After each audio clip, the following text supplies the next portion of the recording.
Lovie Smith, in his 6th season as head coach of the Bears, has won 2 division championships and an NFC championship in 2006. Jim Schwartz, in his 1st year as head coach with the Lions, spent the last 8 years as defensive coordinator in Tennessee. Detroit won the toss, selected to receive, so Robbie Gould bangs it away. And Aaron Brown coming up to get the short kick, bobbles it at the 11, but crosses the 25, and that's where he's dragged down. Quarterback Matthew Stafford, 21 years old, out of Highland Park, Texas, a #1 pick in this year's draft out of the University of Georgia, coming off a rock-solid effort in the victory over the Redskins last week. Hit on 21 of 36 for 241 yards after struggling in the first 2 games, including those 5 interceptions. Well, he showed he was the undisputed leader of this team now last week, and he's going to have to see if they can extend that now on the road against the Chicago Bears.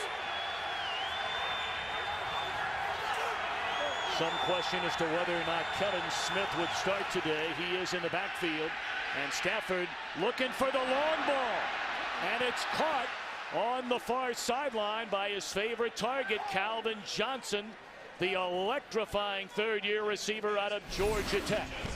Perfectly thrown ball, obviously off coverage by the corner. Just a little stutter move with a perfect aiming point down the field. Last week we talked about Matthew Stafford throwing kind of a flat, deep ball, Tom. He had just the right amount of air on that one. A 54-yard pass completion, Stafford to Johnson on the opening play from scrimmage, and what a start for the Lions.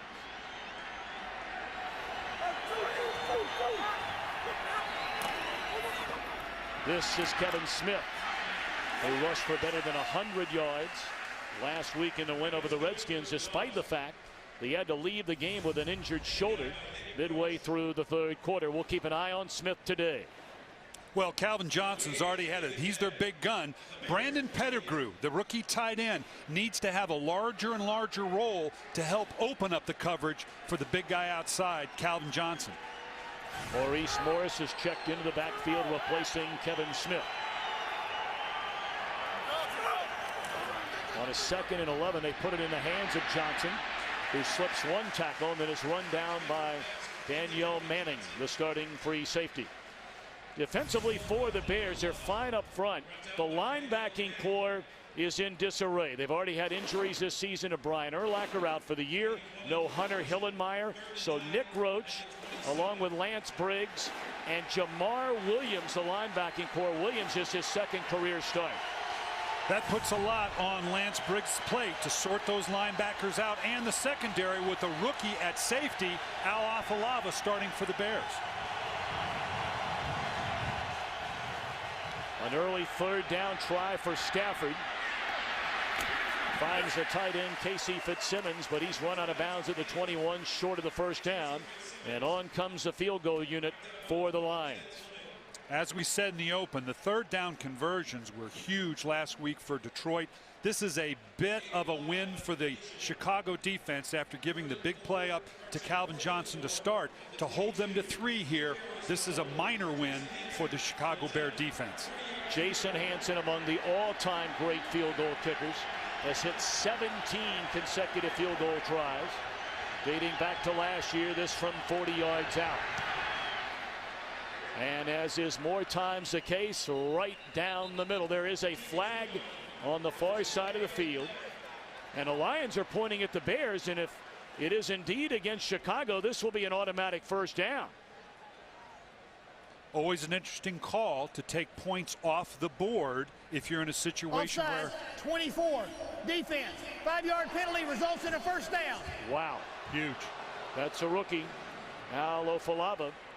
Lovie Smith will be none too pleased about that. Your defense comes in after giving a big play. They hold their ground, force a team to a field goal, and now a misalignment on a field goal rush team gives them a new set of downs inside the 20. So they spotted at the 17. 1st and 10, and Stafford and company back on the field, as is Kevin Smith, who's in motion. Pump fake one way. And a wide wide open. Calvin Johnson is missed by Stafford. Wow. He couldn't have been more open. Well, he knew where he wanted to go. He moved the safety with his vision going to the left because he knew he was coming back. You can see here, watch the quarterback in the drop. Watch him look off the defense. Gets to the top of his drop. Now comes back to the right. He knew exactly where he wanted to go. He wants that throw back desperately.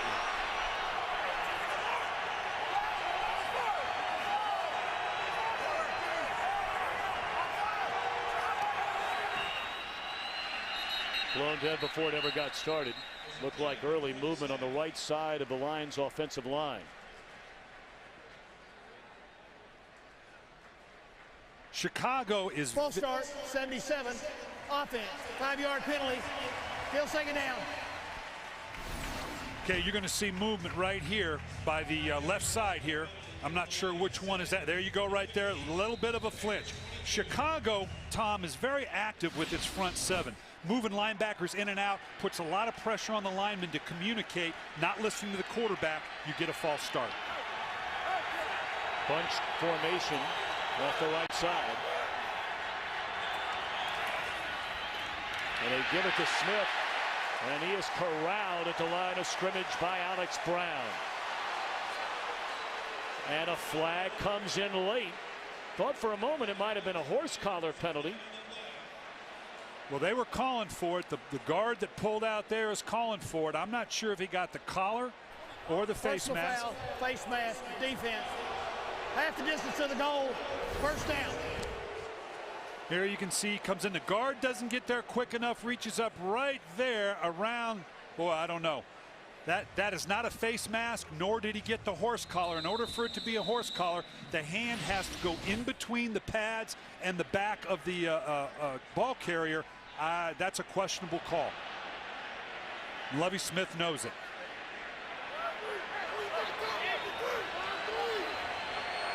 Second huge penalty on this opening drive for the Lions.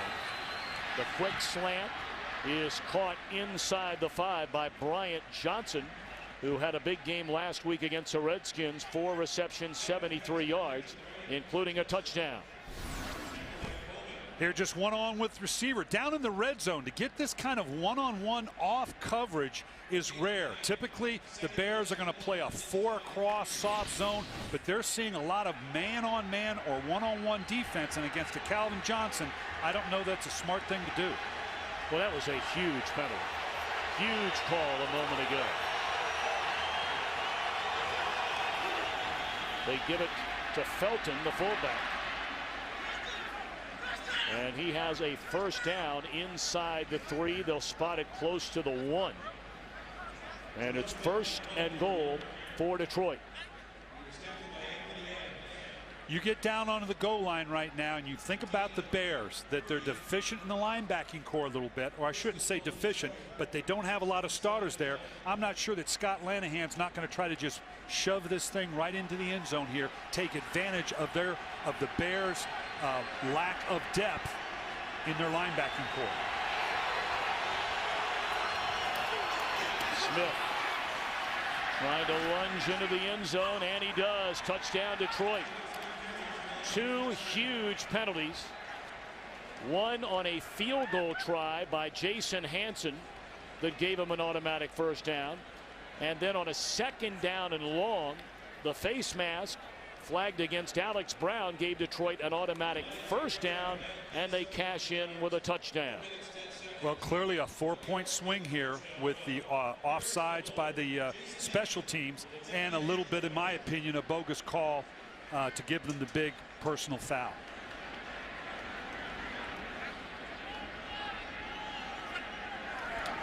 Hanson for the point after. It is good.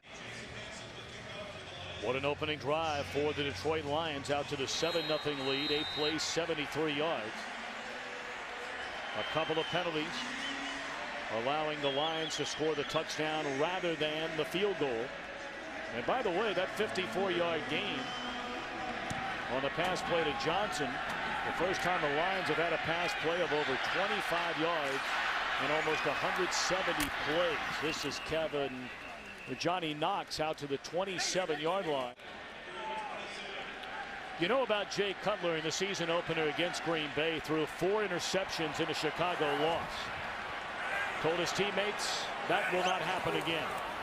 He's thrown 5 touchdowns against 1 interception since, and his first throw today is caught by Earl Bennett, a former teammate of Cutler's at Vanderbilt University. Take a look at the rest of the Chicago lineup. Matt Forte, his season high, just 66 yards rushing. Well, and you're going to see here that the tight ends, Greg Olsen 82 and Desmond Clark 88, in combination, they're Jay Cutler's #1 guy.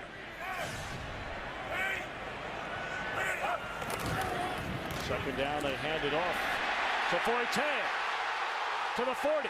1 man to beat inside the 20 to the 10, shoved out of bounds at the 5.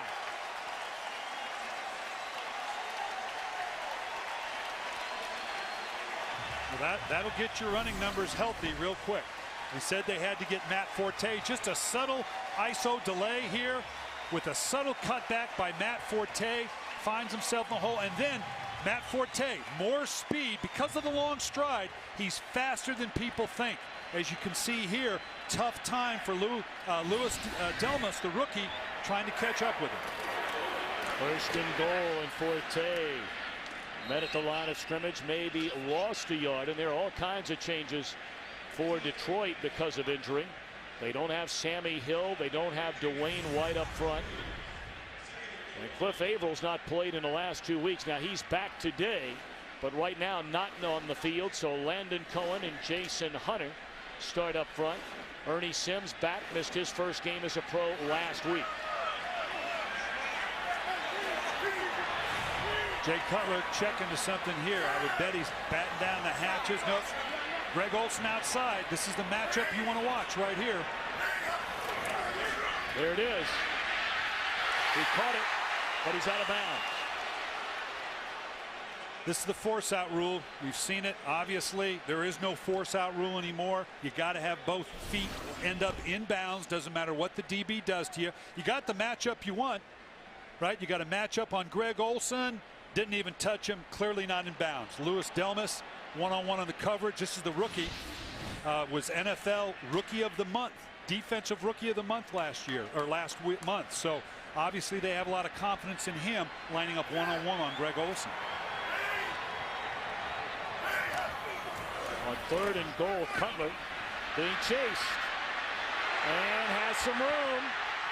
Dives into the end zone. How about that?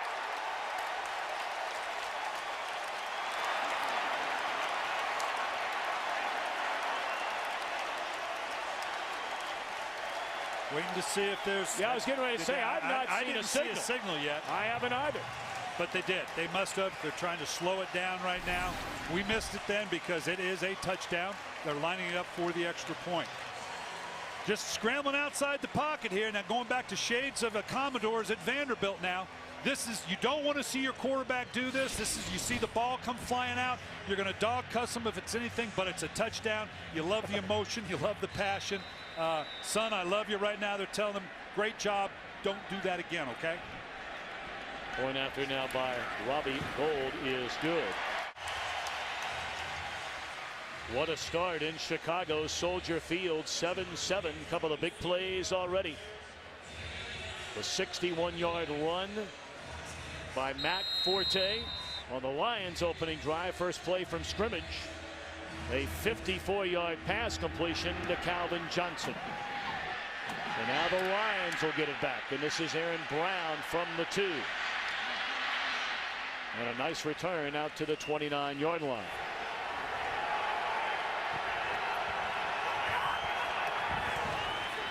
Stafford to throw on first down. And close to a first down on the catch made by Bryant Johnson. Let's go back to the touchdown. Well, this is just playing the game. You want this out of your quarterback. Maybe he learned this in that time he was in Denver, watching all that Elway. John Elway, a touchdown in the Super Bowl. And watch the response. This is why you do this as a quarterback. Look at that. They are fired up. They know he is the unquestioned leader of this team with plays like that.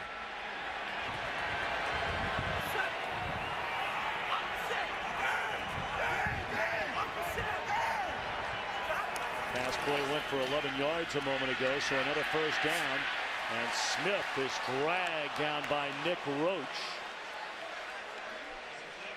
And a flag is down on the play. This might be another face mask penalty. We'll see. This one might be on Smith. We'll have to see. It looks like maybe the defender got his hand in there, but that will happen as the ball carrier extends that hand out for the old stiff arm. Don't see a lot of it anymore in this league. Let's see what they're sorting out.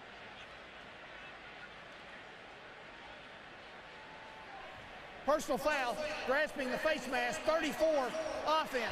15-yard penalty, still first down. And evidently that's what it was. You don't see it called a lot on the offensive side. We'll see if we can hear as he reached out. Yep, he's clearly got a hold of it. With those pink gloves, it's not hard to miss. Obviously turn the head just like if it were in reverse and the defender turns the face mask of an offensive player. That one clear cut. Good call by the officials. The first down and 25 as they're backed up to their own 23. Maurice Morris slips the tackle, cuts it back to the inside and brings it out to the 37-yard line. A pleasure to be joined. The third member of our team today is Chris Myers. Chris, good afternoon. Hey, Tom and Brian. You know, Lovie Smith's not a rah-rah speech kind of guy, but before the game, linebacker Hunter Hillenmeyer, who's here watching with that injured rib, said the team meeting last night that Lovie made his point. It was start fast. As you pointed out, it's the first time they scored in the opening quarter. Lovie's upset that his defense didn't get the message, but he said he doesn't have to yell to get the point across. They want to start fast. Hunter Hillenmeyer also said in preparing for Matthew Stafford, they didn't treat him as a rookie, given the way he's played the first few weeks, so they may not be blitzing as much in this game.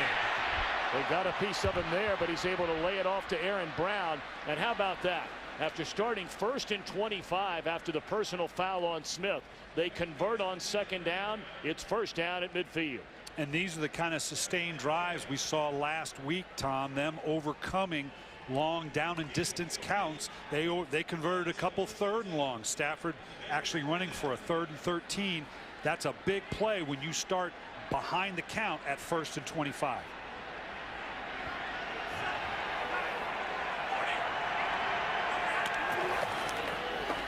Go one way, give it to Johnson the other way, and he has lots of daylight. That is an 11-yard gain on the run by Calvin Johnson. Now let's watch the Bears linebackers peppering in and around the front here. So far it's cost them a couple times. Very active front seven. Again, a wide open receiver. This time it was the big tight end Brandon Pettigrew. And Stafford missed him. Tom, we're going to talk about it all day long. We did last time. One thing Matthew Stafford does is he throws a little bit of a flat down the field ball.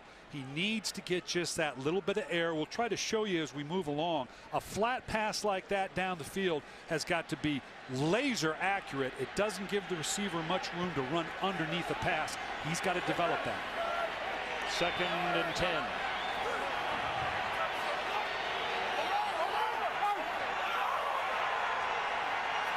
They just do get it off on the play clock. Stafford incomplete. Trying to thread the needle over the linebacker and in front of the defensive back. He had an eye on Dennis Northcutt. It's 3rd and 10. Let me expand on what I was saying earlier. As we watch the game progress, Chicago is very, very active with its linebackers in the front seven.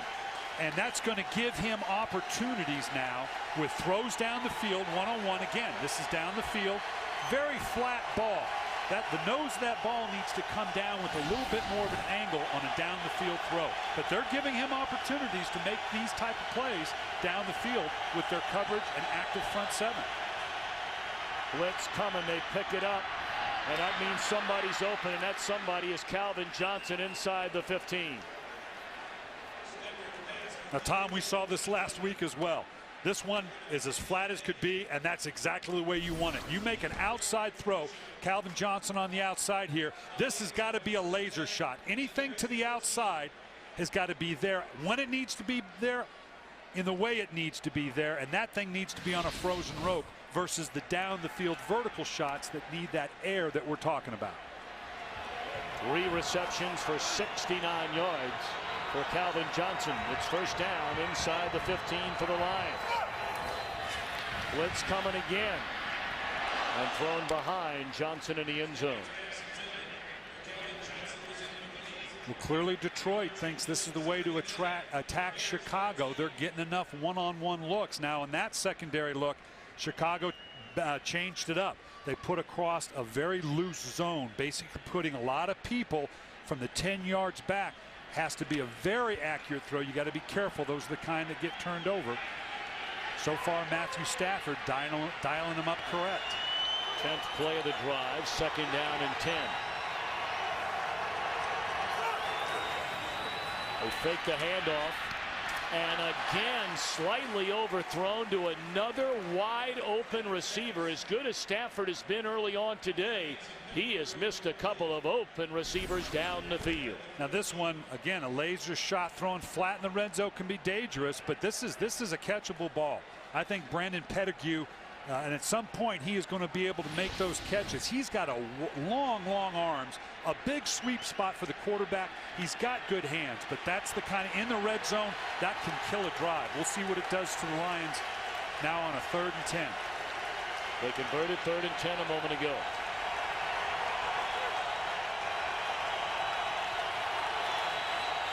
Bears drop back into coverage. Into the end zone, touchdown Detroit. The tight end Will Heller. Twice on 3rd and 10 on that drive. They convert for a first down on the first try, a touchdown on this one. He said, you know, you dropped the first one. Odds are you're going to catch the second one, this time with Will Heller. Basically the same route. Give the coordinator Scott Lanham credit for coming right back to it. Stafford saw the first one, came right back against that 4-cross zone defense to make the exact same throw. This time Will Heller held onto the ball. Out of the hold of Nick Harris, this is Jason Hanson for the point after. And it's a 7-point Lions lead. Well, much like last week in the victory over Washington, another lengthy drive by the Detroit offense. This one 10 plays spanning 72 yards and a 14-7 lead. I spent 8 years in this black and blue division, and this is looking like a track meet right now. So we're going to need to change the color of this division maybe. Johnny Knox from the 15, and he's out across the 40 and tackled at the 41-yard line. 4:57 to play in the opening quarter, and fireworks aplenty on this autumn Sunday in Chicago. Cutler and the Bears trailing the Lions 14-7. You know, you brought up the black and blue division, and well, what a change at the quarterback position inside this division in just 1 year. Forte met at the line of scrimmage by Larry Foote, a gain of 2.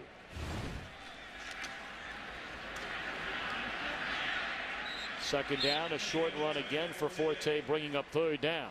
Well, 3/4 of the division changed from the end of last season to the beginning of this season at the quarterback position. You can see here what it was last year and the changes that are brought about. Aaron Rodgers, the only consistency, 1st-round draft choice Matthew Stafford, a trade for Jay Cutler, free agent Brett Favre. This has become the quarterback division of the NFC. Well, you're not lying. 3rd down, Cutler steps up, incomplete. And that's that subtlety of familiarity of Jay Cutler and Greg Olsen. This down and distance, 3rd and medium, is a perfect place for your tight end presence, size, good hands. Looked like he thought he was going to lead him one way or the other. That familiarity can only be had one place, on the game field. You can't get it at practice, can't get it after practice. It's only achieved by playing together on Sundays. Brad Maynard in his 13th season on the punt for the Bears. And Dennis Northcutt stands at his 10. Maynard does a great job of pinning teams deep, and he's done it again. He had 40 punts a season ago inside the opposition's 20-yard line. He might be the best in the game. Well, and the conversion rate for touchdowns when you start a drive outside of the 20-yard line versus inside is dramatic. It's like a 20 or 30% decrease in the ability to drive the length of the field. So you can't overstate the importance of being able to pin a team deep inside their own territory. Of course, we saw the Lions 3 straight possessions have to go 90 yards or better last week and did so successfully.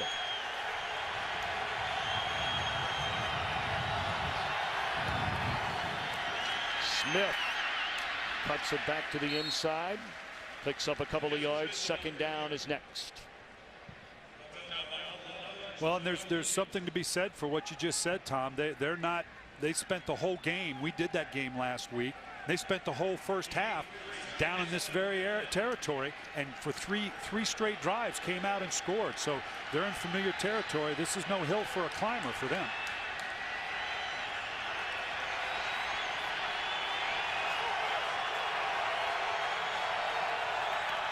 Well, the gain of 3 on 2nd and 7. That looked like a busted play.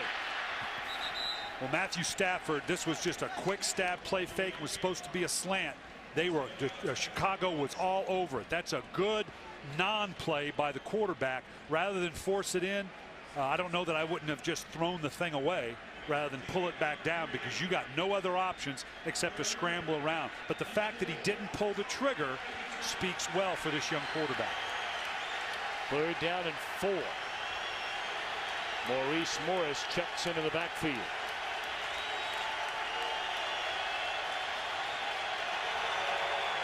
All pulled up in here. This is a great place for a vertical shot. Calvin Johnson one-on-one. Blitz coming, and there was contact, and here comes the flag. That'll be pass interference against Zachary Bowman. Where you put, I don't care who your DBs are, and obviously Chicago has faith in theirs, but there's not pass interference, 35, defense. Ball will be placed at the spot of the foul. First down. This is the activity we're talking about here. Look at the number of guys in the box. That tells the quarterback one-on-one on the outside. There's not a corner in the league that Matthew Stafford's not going to be comfortable throwing the ball up to the big Calvin Johnson against anybody in this league, and a big conversion.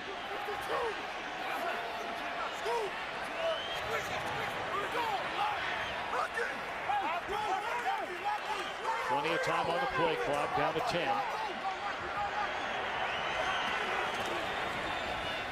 Fake to Smith, pass to Smith. And coming up to make the tackle is Lance Briggs. Last week, the NFL's Defensive Player of the Week. Made 8 tackles, a sack, and had an interception.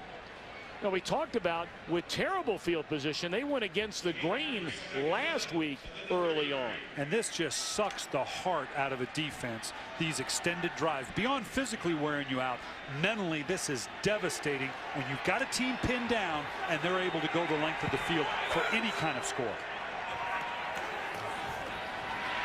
Smith back to the line of scrimmage since Cincinnati picked him up midway through last year. Down goes Stafford all the way back at the 21-yard line. Sacked by Alex Brown. And as good a job as this was by the front 4, and it was only a 4-man rush. This is a coverage sack. You can see right here, Alex Brown's going to come off the edge. It's just a 4-man rush. That's a coverage sack all the way. He ended up having to hold the ball. Corners of the tackles on the edges couldn't hold up. Great job on the rush by Alex Brown, but that was a coverage sack. Great job by the secondary of the Chicago Bears. Adewale Ogunleye was applying the pressure as well. A poor punt by Nick Harris, and this is Hester at the 40. He crosses midfield. And the punter runs him out of bounds at the 35-yard line. Hester returned 4 punts for touchdowns in 07. Has not returned one for a touchdown since. Yeah, on Friday when we had a chance to talk to Ron Turner, the offensive coordinator for the Bears, I asked him about Hester being used in the return game, because he's a big part of this offense because of the vertical threat. So to see, here's Ron Turner right here, the fine offensive coordinator for the Chicago Bears, but he was conflicted. He loved the idea of the field position that Devin Hester represents in terms of the return game, but he also knows they're a little vulnerable. If he gets hurt, he's lost a big component of this offense. 29 seconds to play in the opening quarter. Cutler steps up, throws, caught.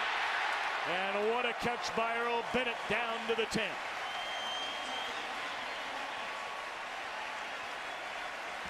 This is the kind of throw Jay Cutler, it may be subtle to see the difference between his throw and the throw that we were talking about, Matthew Stafford, but what a beautiful shot, just bringing it over the top of the linebackers. Well, that's the end of the opening quarter. Weather always a factor along the lakefront in Chicago. Temperatures in the mid-50s, still at 15-mile-per-hour wind. Slant to Knox. And he took a knock inside the 5, and the Bay Lions say the ball is loose.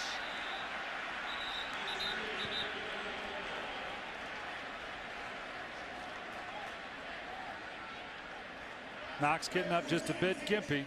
Tag. Second down. Boy, he took a lick.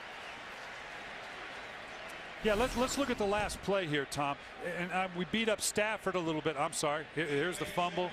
He's clearly down. The ball finally gets ripped out. There's nothing to review there.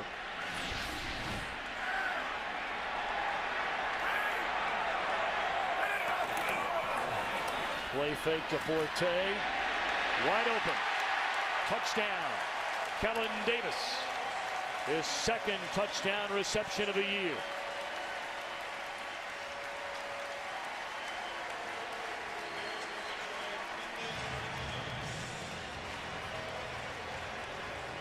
This is as basic a play as is run in every high school, junior high, college, and pro team in the country. Corner flat route with the shallow dragger underneath. We'll hopefully get a look at it here after the kick.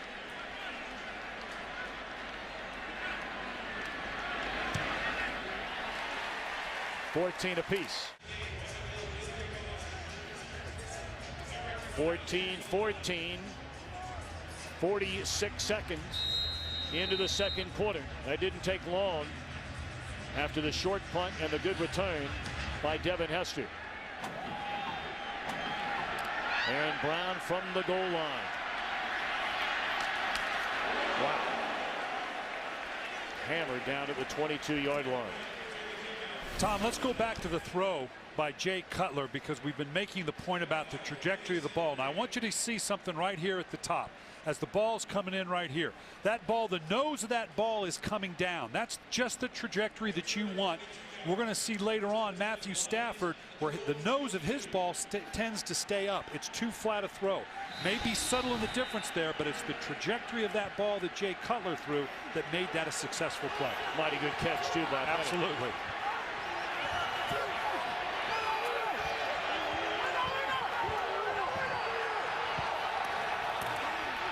Little delay to Smith. He's been quiet early on. That's Lance Briggs on the tackle. We're seeing a real guessing game going on here, a chess match between Lovie Smith and his defense and Matthew Stafford with the movement of the Bears defense. Watch what it does to Stafford. He's checking into some plays. He thought he was going to get a soft coverage, so he checked to a run, and they brought a guy down heavy into the box. So Lovie Smith is in a real chess match, not so much with Scott Lanahan as he is with Matthew Stafford right now. And of course, Lovie has gotten a lot more involved in the defense now. He is calling the defenses for the Chicago Bears.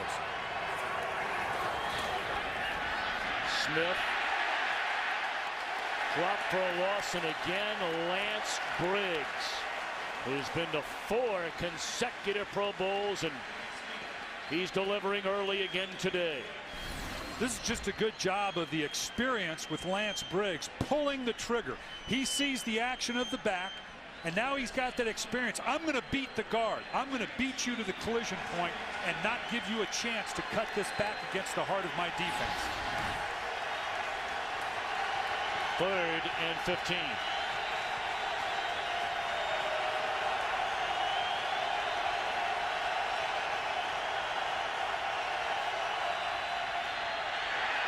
Intercepted. Inside the 10, it's Tommy Harris. Mark Anderson applied the pressure and forced the Stafford turnover. This is a quarterback's nightmare. It's got a simple screen pass. They're going to let the defensive line through the field. Actually, he falls down. The quarterback had no idea he was there, had no idea when he let the ball go of what had happened.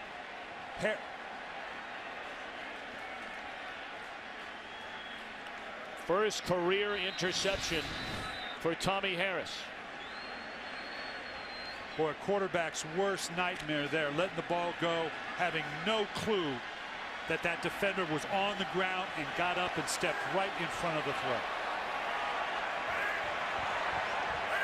First and goal at the 8. They give it to Forte. And he's inside the 5 and lunges down to the 4. Second and goal for Chicago, trying to take the lead for the first time in the game today. Brian Urlacher obviously out for this season, but he's still involved, talking to these guys, giving them the emotional response. I don't know how many of these Harris has had, but he's going to remember this one.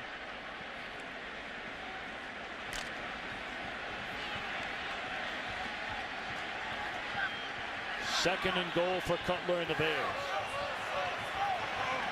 Now you got Clark and Olsen shifted outside. That meant a fade pass earlier in the game.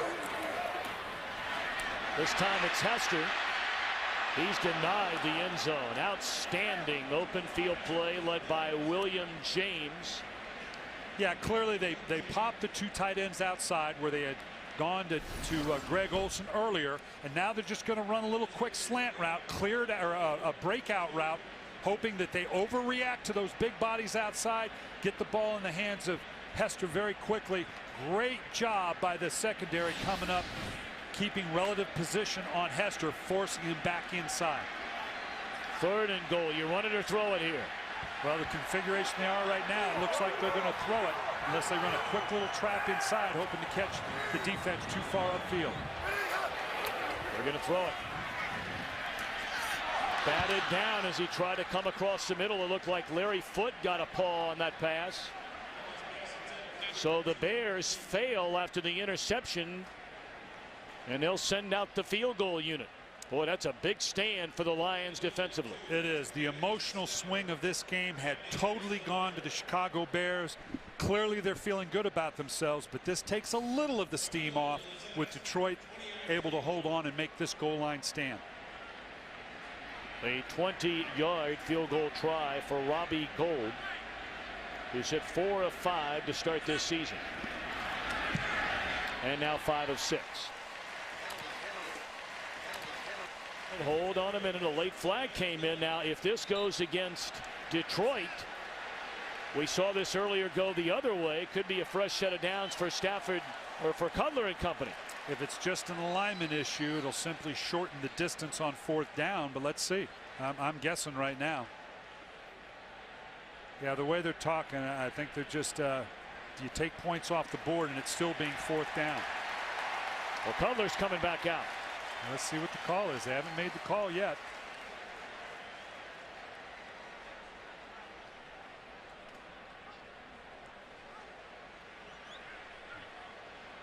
The question becomes, let's see what the penalty is, because it still should be. Offside.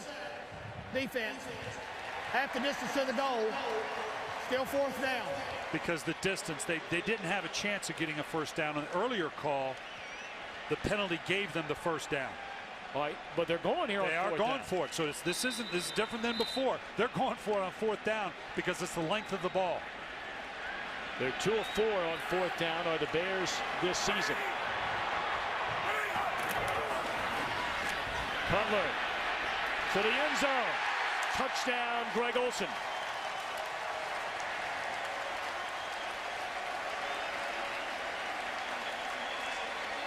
That's a gutty call on the behalf of Lovie Smith. I talked earlier about Detroit getting a little steam off the emotion by the goal line stand. This is just a play action waggle, waiting for the tight end to come along the back of the end zone. Detroit selling out to run. Touchdown Bears recaptured that emotional steam I was talking about.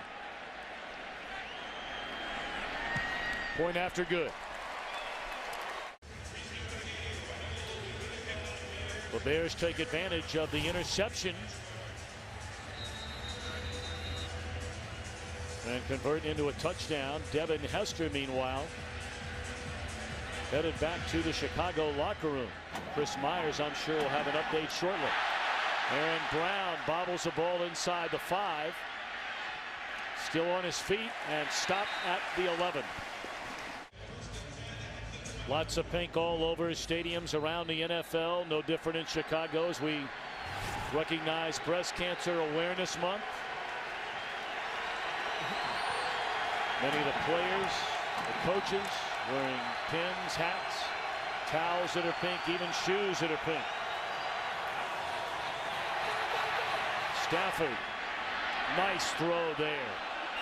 And are they saying a catch? Yes, it is, by Calvin Johnson. Out at the 33-yard line. Let's check in downstairs with Chris Myers. Tom, moments ago you saw Devin Hester go into the locker room. He has a shoulder injury assumed on that hit when he caught the ball. He is questionable for the remainder of the game. And at running back, backup Adrian Peterson, he is out with a knee injury. Bears hurry up before a challenge. And was the flag thrown in time, or did Lovie Smith just call a timeout? Now, Lovie Smith has not been successful in challenging through the years. He has lost 30 of 46 challenges since taking over as head coach. Chicago is challenging the ruling on the field of a completed pass. Detroit did a nice job of getting up and trying to get the snap off. They knew it was going to be challengeable here. Let's see if... All right, that's going to be a tough one because a foot and a knee constitutes 2 feet. We're going to listen After to the call reviewing here. the play, the ruling on the field stands of a completed catch. Chicago will be charged with their first team timeout. Here's evidently what they saw and what people have to understand. Yes, you have to get 2 feet in, but a knee equals a foot, even on the same leg. So there's the foot. They're obviously determined the knee landed in bounds. Therefore, the foot and the knee equals 2 feet. The only question was the knee going to land inbounds or out? So now that's 31 losses of 47 challenges made by the Bears head coach Lovie Smith. He did win a big one challenging last week in Seattle. So it's a gain of 21. With the Bears leading 21-14. Dropped behind the line of scrimmage is Smith by Mark Anderson. Anderson playing like a rookie again, when in 2006 he had 12 sacks. Already has 1 this season. Well, he gets around a soft shoulder of Jeff Backus here. Looks like Backus maybe got off the snap count a little late. Anderson doing a good job of getting a jump on the count and shortening that edge in the run game. The loss of 3 brings up 2nd down and 13. Great protection this time. Smith out of the backfield, lunges out to the 41. He'll be 2 yards shy of a first down with 3rd down upcoming. And of course, watching on the Chicago sideline today, the assistant head coach who runs the defensive line, the head man last year in a winless season, as head coach of the Lions, Rod Marinelli. Yeah, he is, and Lovie Smith will tell you, getting Rod to join his staff this year was huge. The defensive line credit the presence of Rod Marinelli for their improved play. Just an excellent football coach. A lot of pressure showing right now. What does Matthew Stafford want to do with it? Here comes that pressure. Incomplete. He had an eye on Johnson. Well, right now, the Bear defense in this chess match we talked about, Lovie Smith versus Matthew Stafford, the Bears have gotten the upper hand. Matthew Stafford has been in and out of some calls, runs into the face of the fronts, throws into zone coverage. So got a new returner back here now. Earl Bennett replacing the injured Devin Hester. And you heard that report from Chris Myers a moment ago. Don't know if we'll see Hester the rest of the day. The sun is tough at this angle in this stadium. Not a Ryan within 20 yards of Bennett. He still hasn't been touched. And a Devin Hester-like return with both Minnesota and the Detroit Tigers tied atop the Central Division lead the final day of the year. And we're told Detroit is out to an early 3-0 lead in the fourth over Chicago. Garrett Wolfe picks up a yard, his first carry of the afternoon. The leaders offensively for the Chicago Bears. Forte, 61 of his 71 yards came on the big run in the opening quarter.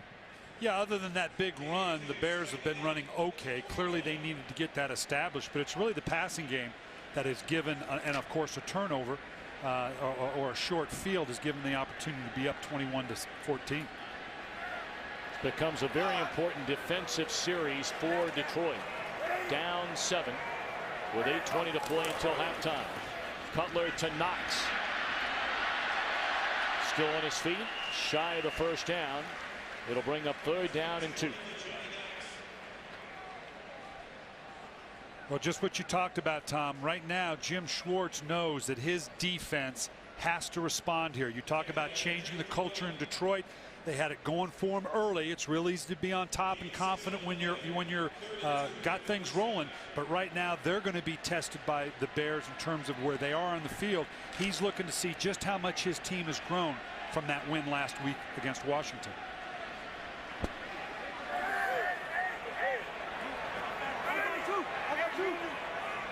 Desmond Clark in motion. They throw it to Knox. He has a first down. Run out of bounds at the 43-yard line. This was just a quick smoke route or a one-step. A lot of people call it different things. A smoke route is either a called run where the quarterback can see this type of off coverage here. I'm just going to raise up and give me a one-step, get the ball out of my hand as quick as I can, and let's see if my guy can do something in the open field. So often that smoke route is part of a called run or a check where the quarterback just gets the ball out of his hand as quickly as he possibly can. Again, he's checking to something here. Probably just the direction of the run. Probably off to the left. Nope. Looking to throw, and the ball is loose. It looked like it was stripped away by Cliff Avril, who's healthy again after missing the last 2 games. And that was Desmond Clark staying in the block, who covered it up. They're rush off the edge. Jay Cutler a little loose with his ball mechanics here. Back takes a stab at it. Great job by Avril with getting up. Didn't realize all of a sudden the defensive man's on the ground. Then he pops up in your face. Jay Cutler not ready for Avril once he got into his face. Needed to pull the ball back into the body, the frame of his body very quickly.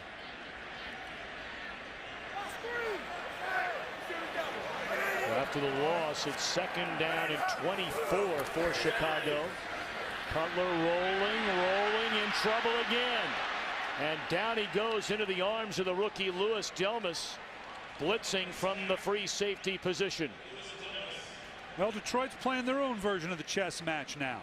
Gunther Cunningham for the Detroit Lions dialing up some different looks for Jay Cutler. Jay Cutler pretty comfortable back there in the first quarter, first part of this quarter. Gunther Cunningham for Detroit feeling like, you know what, I got to make life a little more uncomfortable for this guy. He's going to tear us apart. So now we're seeing a little more pressures, a few more blitzes by the Detroit defense. They need to get all the way to the Lions' 43-yard line to convert.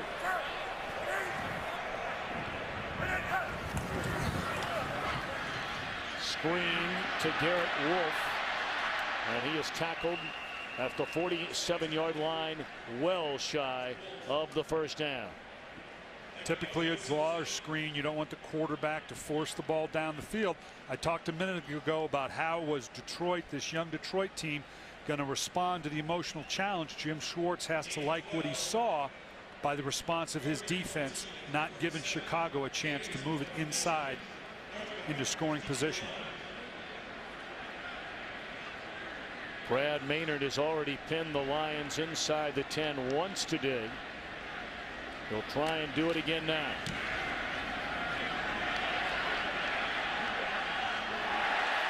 Wow, this guy's something else.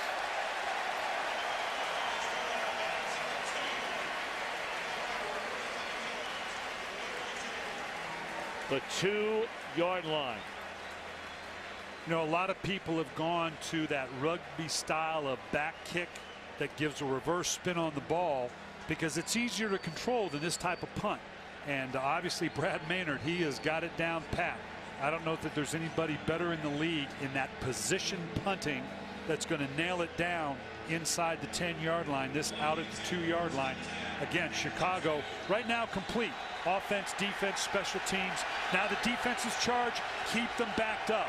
They've been able to get a first down out of the shadow of their own goal line. You can't give it up here.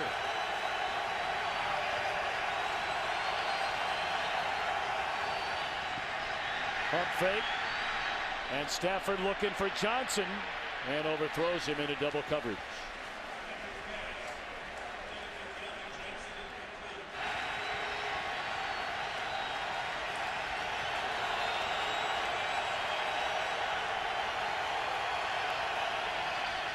Second down and Smith. Is that a fumble? No, they're saying the ball is down at the 5. Now Calvin Johnson out of the lineup right now. He fell on that ball pretty hard, or when going out for that pass. I don't know. You can see him here on the sideline. This is going to be huge for Detroit right now. Looks like he just lays out for the ball. Nope. And I wouldn't imagine what the ailment is. Could be the shoulder, obviously. I think a player stepped on his hand. Yeah. Take a look at his hand, right, left hand. Yeah, whatever it is, not having him in the lineup right now certainly leaves Detroit a little short-handed. Gives to Chicago a lot more latitude to do what they want when you don't have that same threat on the outside. Stafford going to spend a timeout. First timeout taken by the Lions in this opening half. Here's the leaders for Detroit. Obviously the yardage, and you can see the completion percentage for Matthew Stafford. Really has not been able to get the running game cranked up probably the way they'd like. Let's check in with Chris Myers.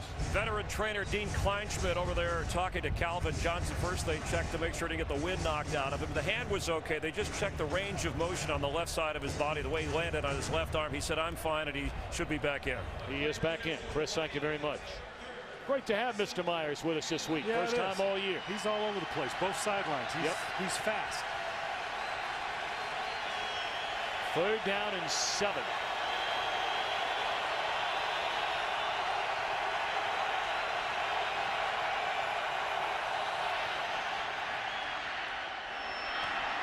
What a throw and what a catch. Still not that loft you were talking about, but this one threaded right through the defender. That's a big lead throw. That's why you get drafted number 1. Again, zone coverage. He's just looking to get it just above the corner. Risky throw if that corner gets any deeper. That's a perfectly thrown ball. I guess that's why they give you $41 million out of college to make throws like that.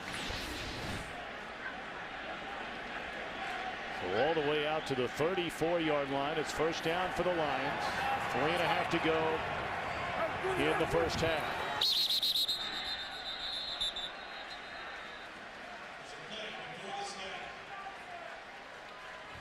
False start, 51.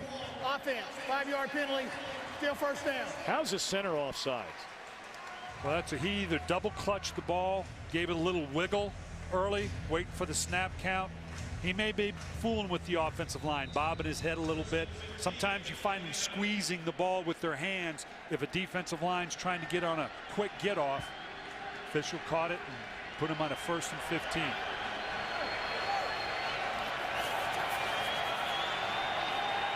The tight end Pettigrew in motion. They pitch it to Smith.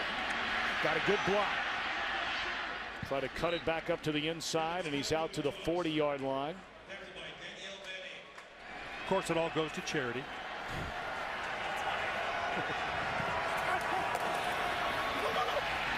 Stafford, great protection. Now flushed out of the pocket. He'll get a first down, crossing midfield, and slides out of bounds at the 43-yard line. Yeah, nice job by the rookie quarterback here. He's looking downfield, nothing there, nothing there. Steps around, pressure, doesn't bail out too early. and now's got to know, okay, I'm turning into a ball carrier. If someone's coming at me from behind, they're coming off my right side. I'm going to secure the ball in my left hand. Good head-up presence for a rookie quarterback. I like what you saw there. He scrambled for a good 3rd and long last week, remember, Tom. Much like the first half against Washington last week, terrible average starting field position today for Detroit. This drive began at their own 2, and the 6th play is upcoming. So far, they've covered 55 yards.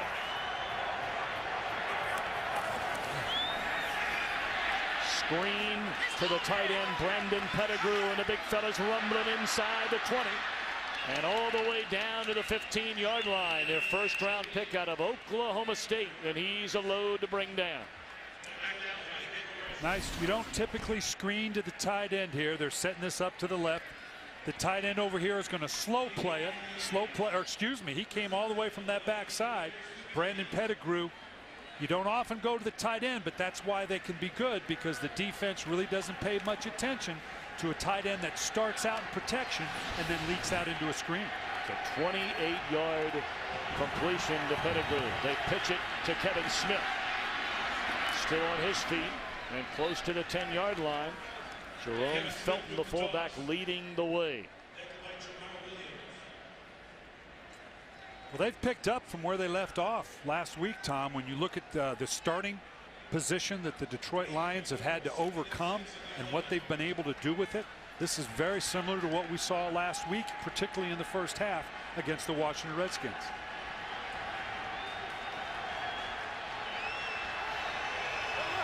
A 2nd down and 6 at the Chicago 10.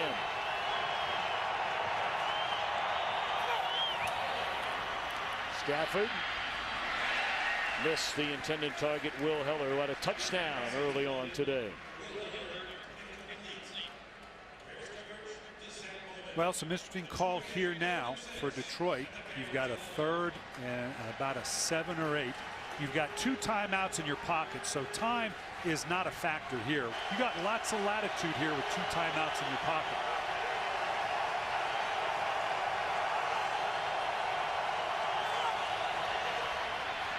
Stafford, what a throw that was to Pettigrew, and that is a 1st down inside the 5. That one shot out of a cannon from Stafford to Pettigrew. Now this is interesting, even with the timeout, because it's odd here. Interesting call, because you want to score, but you'd really like not to have to kick the ball off or give them a chance for a Hail Mary. So oddly enough, you're going to take all the time you can to get in, hopefully get into the end zone. We're spreading it out. Could be a little trap run, though. Yep. Smith slips his way to the goal line and into the end zone, a touchdown. So a drive which began at their own 2-yard line. The Lions march 98 yards, and they're an extra point away from tying this game at 21. I know I keep coming back to it, Tom, but it's the thing that intrigues me most about this game. What an emotional response from a team that has got its first win in 2 years, coming off a big win at home, to, in this situation, all the momentum was going Chicago's way, and to respond the way that they did. Point after by Jason Hanson is good. They got the victory to end the 19-game losing streak last weekend over the Redskins. Perhaps his first half performance today on the road is even more impressive. It is, by the fact, just as you said, the fact that it's on the road. It's a divisional opponent. You can tell right now they've sucked the air out of this stadium right now with regards to the Chicago fans, who were priding themselves on how loud they have made this a place to play. And so right now, Detroit, the whole emotional swing, unless they can do something with 26 seconds or less on the clock, has clearly gone to the Detroit Lions.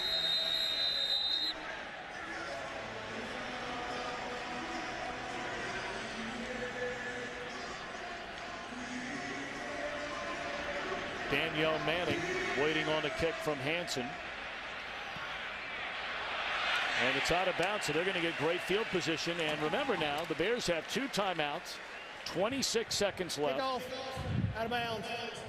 Ball will be placed 30 yards from the spot of the kick. And Jim Schwartz now, he could go out and choke that kicker to death, and there's not a court in America would convict him. He is a mad puppy right now, because all of a sudden now, 26 seconds, you kick it down deep, 2 timeouts, doesn't matter. They take a knee, get into the clubhouse. Now Chicago, Jay Cutler, 2 timeouts in his pocket. It's all about getting in field goal position. He needs about 25, maybe 30 yards. And remember now, the Bears are without their leading receiver, Devin Hester, shaken up early in the game. Cutler, a dangerous throw into coverage. Had an eye on Greg Olsen. Let's go downstairs again and check in with Chris Myers. And Tom, any questions about Kevin Smith and his shoulder were answered in the pregame. They put him through some specific drills. He's actually playing with a light brace or harness to protect that injured shoulder. But once they determined he was pain-free, he's good to go. They're monitoring him each quarter to make sure he can hold up for the second half, but he certainly looked good on the touchdown run. Sure did. Really not a lot of running room today so far for Smith, but he certainly has given them an option setting up the play action. Cutler, second down, lays it off to Forte in the middle of the field, and he's got a quick timeout here to the 48, and yep, with 12 seconds left, the Bears use timeout number 2, so the Bears have 1 left. And with a timeout left in 12 seconds, you have just enough time. Jay Cutler doesn't have to force the ball down the field. He'll certainly take that shot if he needs it. You need about a minimum of 10 yards. You'd prefer 15 to get your field goal team on, and obviously with the timeout, and leave yourself in range. Got to remember now, they don't have a long-legged kicker. I mean, Robbie Gould has been a very accurate kicker, but he has never hit a field goal in his career from 50 yards or longer. They did not even attempt a 50-yard field goal all of last season. But as the last play in the half, you'll let them at least try here. There's no downside. Cutler right through the hands of Johnny Knox. Now this is a little bit different now with 8 seconds. The ability to even drop the ball off in front of you and get a timeout. The ball carrier would have to get down very quickly. This almost means for sure an outside throw, or I'm not sure, even with the timeout, you can get it called quick enough with 8 seconds. I see that red line on your screen. That's where we figure to give the kicker a chance from 50, and they're nowhere close to that. Clock stops on a timeout by Chicago with 3 seconds left. You can't kick a field goal from this long, so it looks like they're just going to, what, Hail Mary time? Yeah, and particularly in this stadium where the wind is very, very tricky. And that's part of the reason Robbie Gould's distances are muted a little bit. He's not in a dome. The wind swirls here all the time. Obviously, you don't have a time but a shot to the end zone. This is always an interesting one to call for the quarterback, because right now they just told him, yeah, we're going to do whatever Hail Mary combination we have, but the quarterback's thinking, you know, all I'm going to do is add an interception to my numbers. I don't know if I really. So often you see a quarterback just happens to throw this thing deep and out of bounds. Let's see what Jay Cutler does. Well, they have trips to the top of your screen, and now Detroit spends a timeout. Well, you don't get to roll them over to the second half, so they just want to make sure there's no major, and it would be a major defensive mistake for the Lions here in the final 3 seconds. The other thing that you worry about, obviously, from a defensive standpoint, defensive pass interference. The half cannot end on a defensive penalty, so maybe you get a pass interference call, which is very rarely called when you got a grouped up Hail Mary type of throw, but you've got to avoid that as well. It'll be interesting to see what Jay Cutler does, because I've had quarterbacks that, yeah, they'll shake their head, yep, that's what I'm going to do, coach, and then they throw this thing 50 yards over the top of the pile, or it just happens to be out of bounds because he doesn't want that interception showing up on his stat sheet.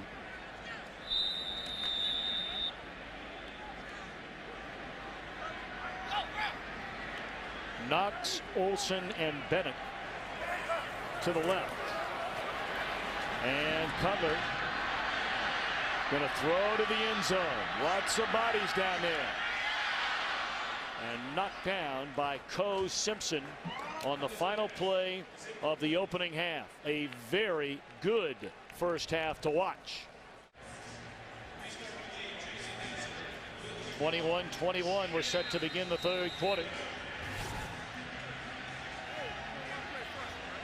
Matthew Stafford and the Detroit Lions, winners last weekend at home against Washington, on the road inside the NFC North.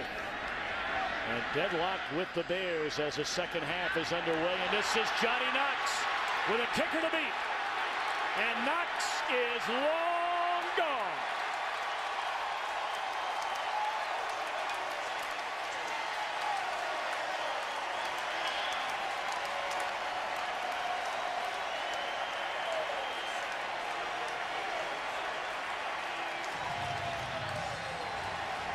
...102-yard kickoff return for a touchdown for the rookie Johnny Knox. Nice job setting this up, play side, and then the subtle cutback. And now it's just raw speed. Ron Turner said on Friday, I'm not going to say that Johnny Knox is faster than Devin, but he's every bit as fast as Devin. And that's only because he didn't want to upset Devin Hester. Point after is good, so that tie didn't last very long.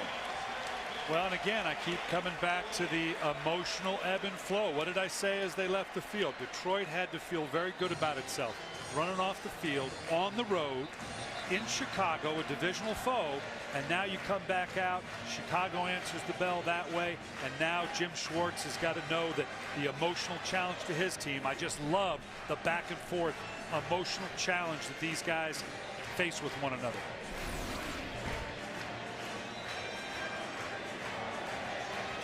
Got Urlacher high-fiving on special teams play. I got nothing else to do. I'll be a cheerleader on the sideline. He's loving it. Coaches light up when you talked about Johnny Knox. You could tell there was a little something about him.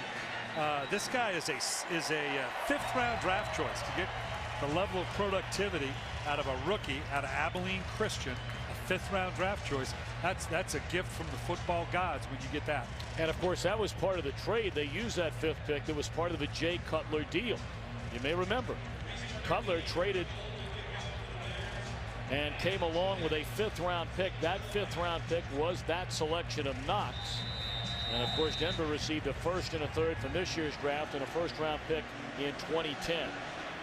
Adam Jennings is back to return the Robbie Gould kick. A short kick. It hits Jennings in the leg. Picks it up at the 20 and able to bring it out to the 21-yard line. Let's check in with Chris Myers. Tom, I talked to Lovie Smith at halftime, and Devin Hester remained in the locker room and not dressed for the game, so he is out with that shoulder injury. Obviously, Johnny Knox covering on the kickoff return. For punt returns, it may be an adventure for Chicago. And also Adrian Peterson, again, backup running back to Matt Forte. He's out, top special teams player with a knee injury. Jim Schwartz making the point that his offense has to have better field position. We'll play the field position battle in the second half. Chris Myers, thank you very much. So we'll see if Detroit can respond to that right hook. And this is Smith, a very quiet first half for him, although you got to give him credit and the Detroit Lions offensive line credit. They blocked beautifully for Matthew Stafford in the opening half, and the numbers from the first half. Bear in mind, in the rushing yards, 61 of the Bears' 78 yards came on the first carry of the game by Forte. Well, Detroit has somewhat of the balance they're looking for. Chicago, you're right. You take away the one big run. They said they had to establish the running game. I don't know if they've done that beyond just the one big run. Blitz coming. Stafford escapes trouble. And finally caught by Nick Roche. Roche getting a start with the injuries to Tino Isamoa and Hunter Hillenmeyer. Yeah, and you can see here now, this is where that defense, it's all about. They get a corner or a nickel blitz here. Now, yeah, you're just trying to make something happen. I don't know what good's going to come out of this now. You cover up the ball, and they're all about turnovers, getting the ball out of the ball carrier's hand. Chicago as good as anybody in the league over the last 4 and 5 years.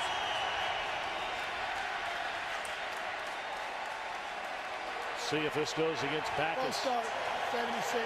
Yep. Offense, 5-yard penalty, still third down. This crowd's come alive, Tom.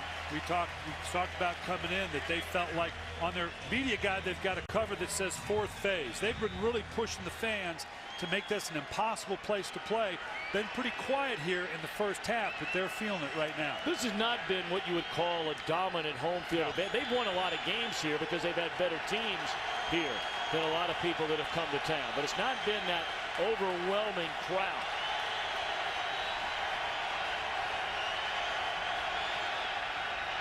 They play it safe and give it to Aaron Brown on 3rd and a ton. And he's dropped to the 12, and Detroit has to punt it away. 3rd and 24, you hand off a draw like that, you're clearly capitulating the down, saying, you know what, I don't want my quarterback to be in a position where he's trying to make too much happen down the field. A turnover in a short field for Chicago right now would have been devastating. So this is kind of the discretion is a better part of valor. Well, punting from his own end zone is Nick Harris. Waiting on the punt is Earl Bennett from the 42. And he's still on his feet. And shoved out of bounds at the 37. The Lions have done a brutal job in coverage today. Brutal. Not only just the 102-yard kickoff return for a touchdown, but their punt coverage as well. Well, the injured Detroit Lion looks like a left knee to Adam Jennings. Certainly, we hope he's going to be all right. It did not look good in his 4th year out of Fresno State. Bears with a 7-point lead. They give it to Matt Forte. And again, that has been a stalled running game for Chicago. Outside of the 61-yard run, the first carry today by Forte.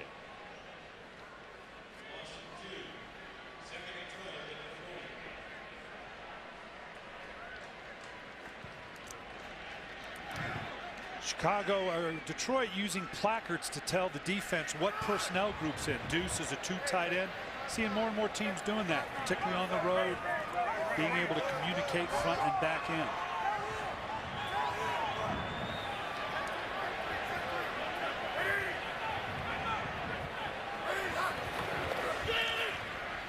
Cutler on a 2nd and 12 and hooks up with Desmond Clark, who's back after missing the last 2 games with a rib injury. Well, what a find Clark has been. Signed away from Miami in 2003. Since then, he's played in nearly 100 games with 222 catches for over 3,000 yards. And he and Greg Olsen are that combination. Last year, the 2 of them combined for 90 catches. That's what I mean, that these 2 tight ends are really Jay Cutler's #1 guy.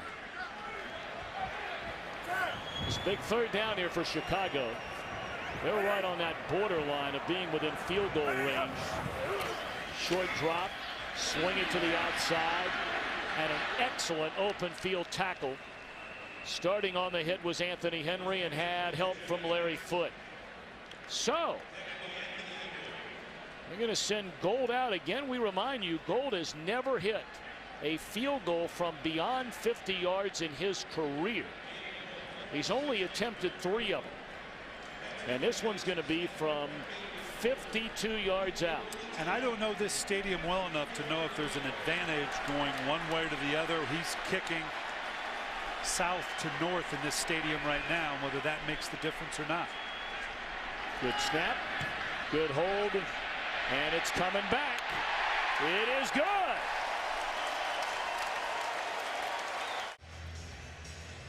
We're not even 5 minutes into the second half. And 10 unanswered points for Chicago.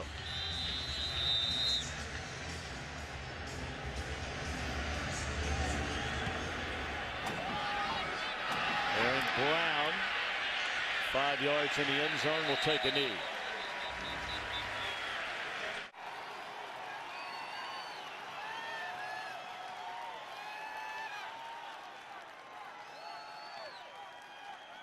Because here we played less than 5 minutes in this 3rd quarter. You've had a kickoff return for a touchdown, an excellent punt return to set up a long field goal, a career long field goal for Robbie Gould.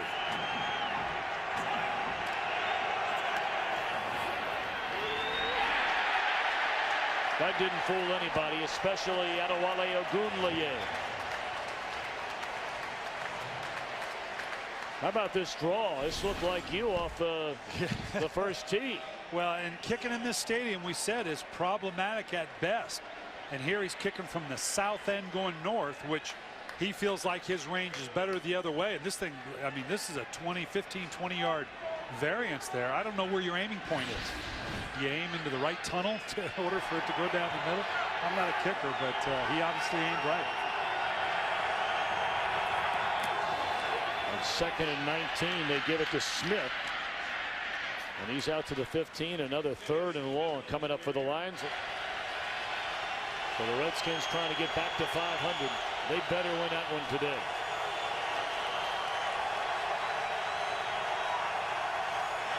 Third and 14, only a 4-man rush.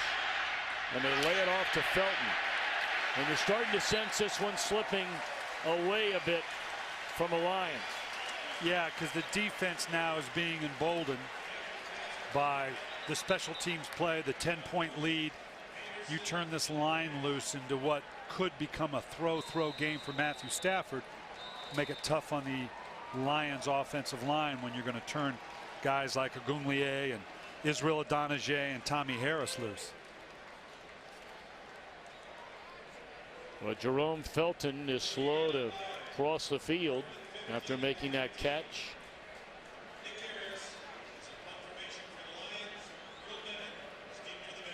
You know, you underline the idea of the special teams. I'm looking at these numbers now for the Bears. They're under 160 yards total offense. They're 29% 3rd down conversion. They got 31 points on the board with a 10-point lead. All 3 phases of the game. It's cliche, but cliches are cliches because they're normally true. That offense, defense, and special teams.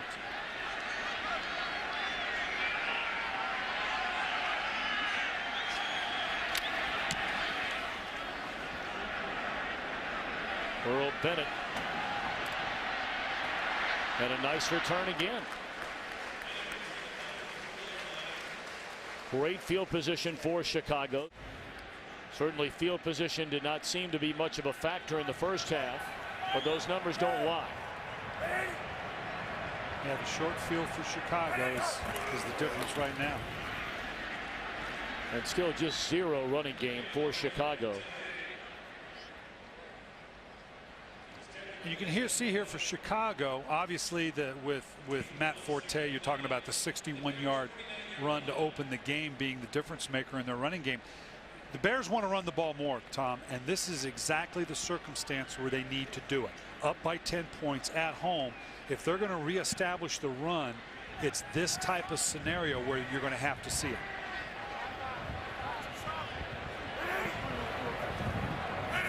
After a 1-yard run, blitz coming, Bears pick it up. And a missed chance here for Cutler. It's a little bit high. He's thrown a number of balls a little bit high the last couple of weeks. Well, in this instance, just under a little bit of pressure. Now, he's got an incredible arm in order to get it down the field under pressure. He can throw one of those guys on his back foot, fall away jumper, and yet still have some RPMs on it, as that one did. A little too hot in that regard. Needed to take just a bit off of it. The Lions need a 3rd down stop in the worst sort of way. Reeling right now. Trailing by 10. Blitz coming. Cutler avoids it. Chasing is Levy. And caught him from behind, so the Bears are going to be forced to punt. DeAndre Levy made the start last week in place of Ernie Sims and had an excellent game. He had 8 tackles, including a couple of big ones inside the 2-yard line, stopping the Redskins on 3rd and then 4th down. Now, Chicago has struggled over the last 4 or 5 years on 3rd down conversions. And they thought, I mean, they've been 25th or worse each of the last 4 and 5 years. Getting Jay Cutler, who's outstanding on 3rd down. Last year, Denver was 3rd in the league. They were hoping that would be part of the combination, but so far it hasn't shown up. Them converting only 25% so far. Later trying to pin him inside the 10 for a 3rd time in the game. And don't think he got it done this time. 31-21, 6:59 to play in the 3rd quarter at Soldier Field. And this becomes an extremely important offensive series in possession for the Lions. They went 3 and out the last time.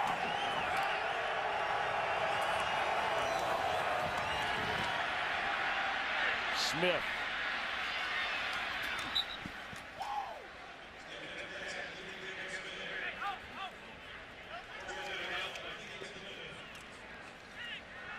Yeah, you can see that Detroit early on responding to the bad field position and how they had emotional control of the game.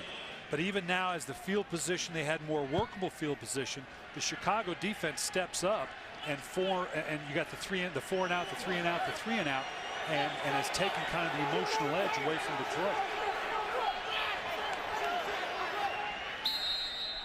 Lions going to use their first timeout in the second half.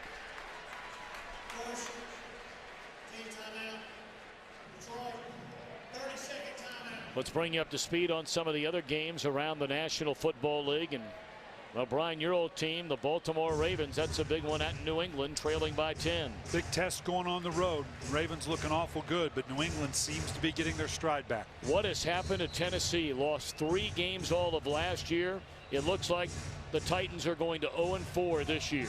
Some of the early losses and tough losses you can see and understand, and taking nothing away from Jacksonville. It is at Jacksonville, but the separation in that score, something's not right in Tennessee. Buys this week for Arizona, Atlanta, Carolina, and Philadelphia.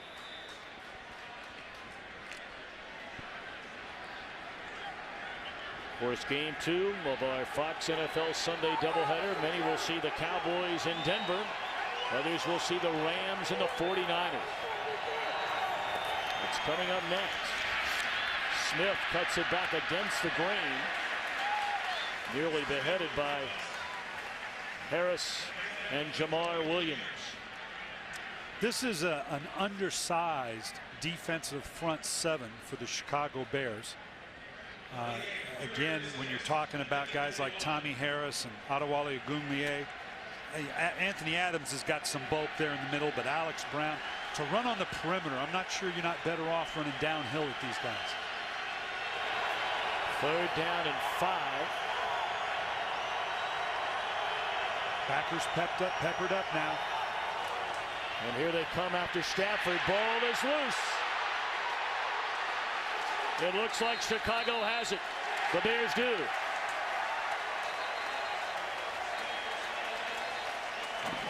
Israel Idonije looked like the player who stripped it away. And Adewale Ogunleye covered it up. That's a mouthful. And down, you can see the linebackers, as I said, peppered up. This makes it very difficult on the offensive line because it changes your blocking combinations as to who goes where.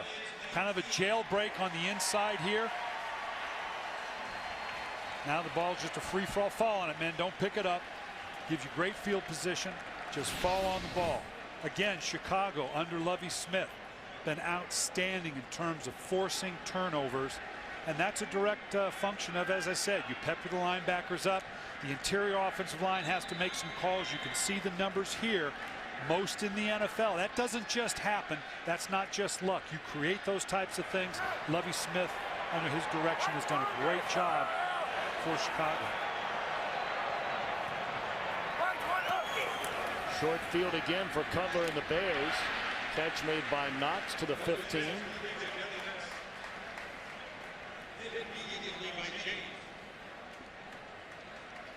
Detroit, you can see obviously the difference leading up to the first 2 games of the season. They had 6 turnovers, none last week against Washington. They win the game. Now again, turnovers here. If you're a struggling team on the road, just can't afford the turnovers.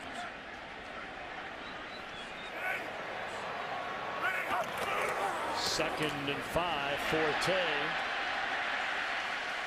Inside the 10, 1st and goal for Chicago. You know, I talked earlier about how you'd love to have this be a series where you can reestablish that run. Obviously, all but a short field. You'll take a score any way you can get it.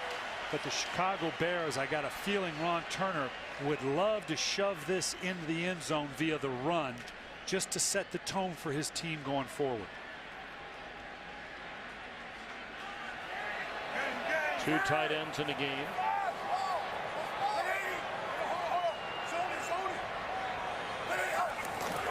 Forte inside the 5, down to the 4.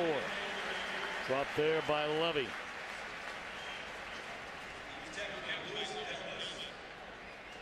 This Bear offensive line is one that is still developing. Of course, they brought in Orlando Pace, the venerable, probably future Hall of Famer, on the left side.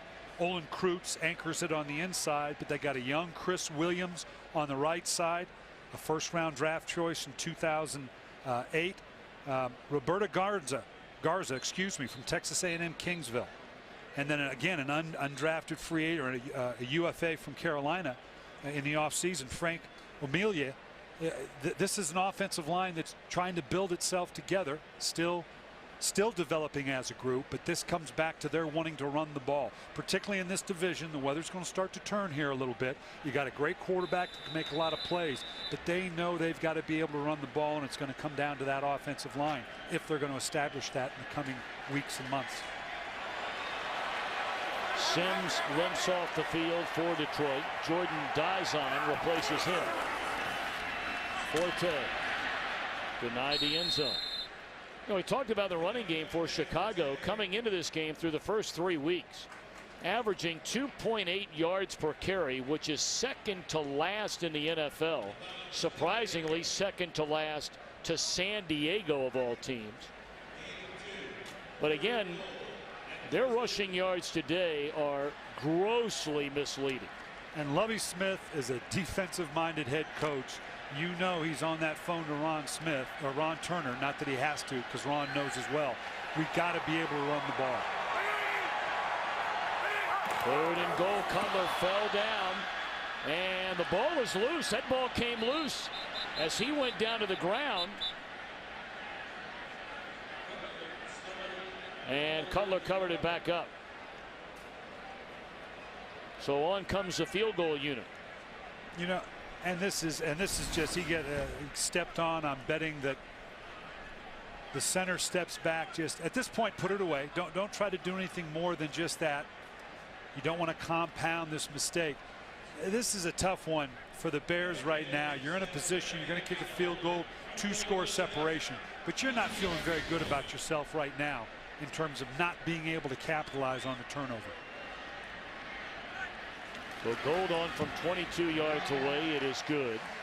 And the 10-point lead swells to 13.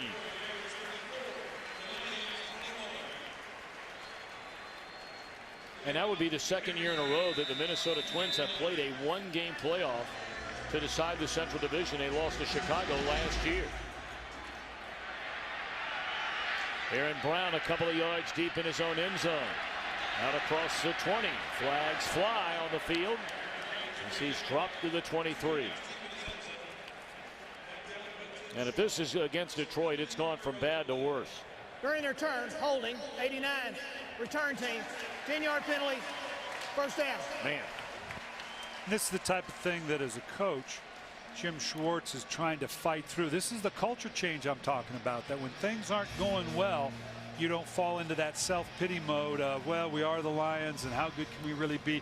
When they won the game last week, as high as they were, the first thing Jim Schwartz told them was, guys, this is great, but we got to get to the point where we're not celebrating a single win during the regular season like it's a playoff win.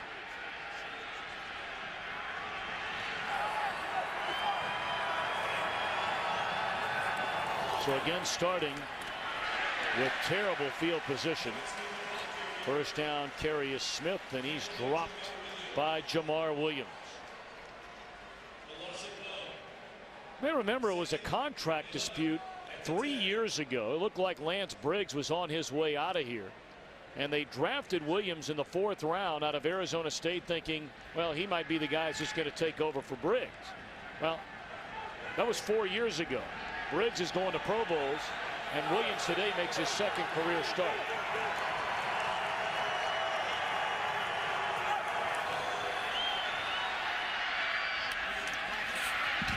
Fitzsimmons, a tight end, is shoved out of bounds at the 16. It'll bring up 3rd down and 5. And it's all fallen on Briggs, Tom, as you're talking about, because now he is the guy in the middle with the injuries to Urlacher and Tianil Samoa, Hillemeyer. He's got a group with him, not only with the linebackers, but instead of Mike Brown back there in the secondary, 10-year veteran, he's got a rookie in Afalava who he's having to kind of help sort him out as well. So a lot falling on the shoulder of Lance Briggs. He can handle it. Absolutely.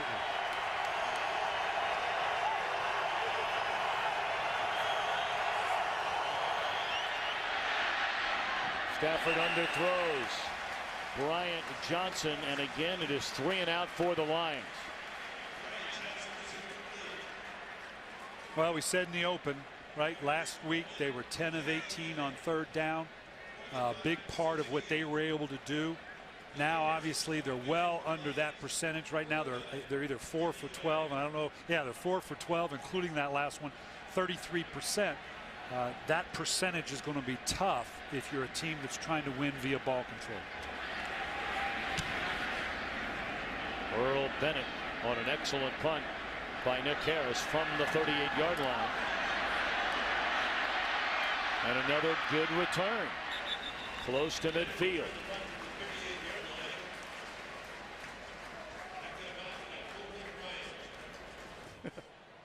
That's cold, isn't it? Hey, if they're not making fun of you, they don't love you. A catch or no? Incomplete. First time we've called the name Julian Peterson today. Again, coming from Seattle via San Francisco, Julian Peterson, huge impact player 2-3 years ago, probably as good as there was in the league. Right now, whether it's the scheme he's in, the team he's with, not really playing at that level that you'd expect given the rep coming in.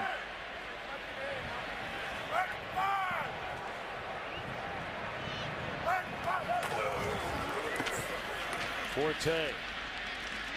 And really the beat goes on, or lack thereof, for this Chicago running game.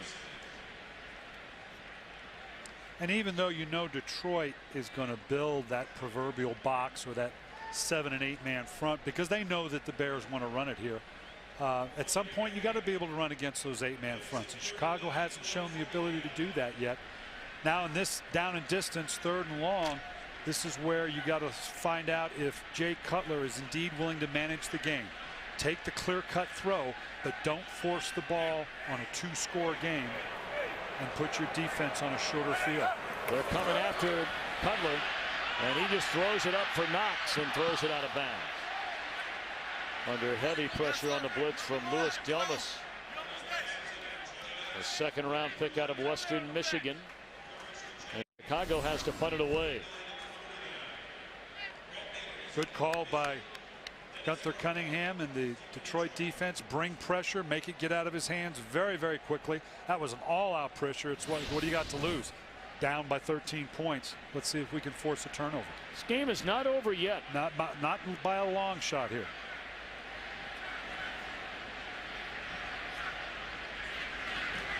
Maynard puts a foot on it. Northcutt going to come up and he lets it bounce, and then it goes out of bounds. But again, pinned inside the 20.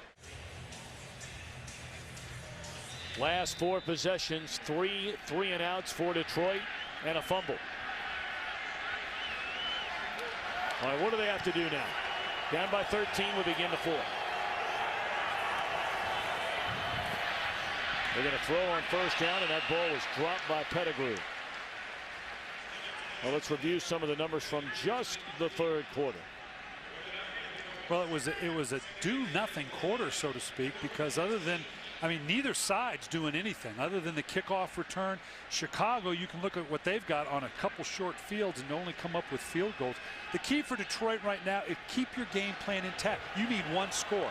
We just started the 4th quarter. You don't have to put the ball up arbitrarily right now. Whatever your game plan says, stay with it. Well, they've just done nothing on first down here in the second half, putting them behind the 8 ball on second and third down. Let's check in with Chris Myers. From the Lions bench, Tom, Ernie Sims, who came in with a shoulder that was ailing, is questionable with that injury. The linebacker, Co Simpson, starting safety with a hamstring, is questionable. And Calvin Johnson, who had a big first half, 5 catches over 100 yards. Lovie Smith said at the half, that's one guy doing too much damage. We need to keep him out of the game the rest of the game. And he, along with the rest of the Lions, have done nothing in the second half. Third down. Until now, that's a first down catch to the 32. And let's build on what Chris just said. They're not going to let Calvin Johnson beat him. Well, on first and second down, that means I'm going to see a more workable 7-man front. They're going to stay in a shell coverage to roll the, bring a corner up in the face of Calvin Johnson, put a safety over the top. That should be a good front to run against. Detroit needs to keep its balance right now. First down, Smith. Boy, he's had a quiet day. Came in with an injured knee, an injured shoulder.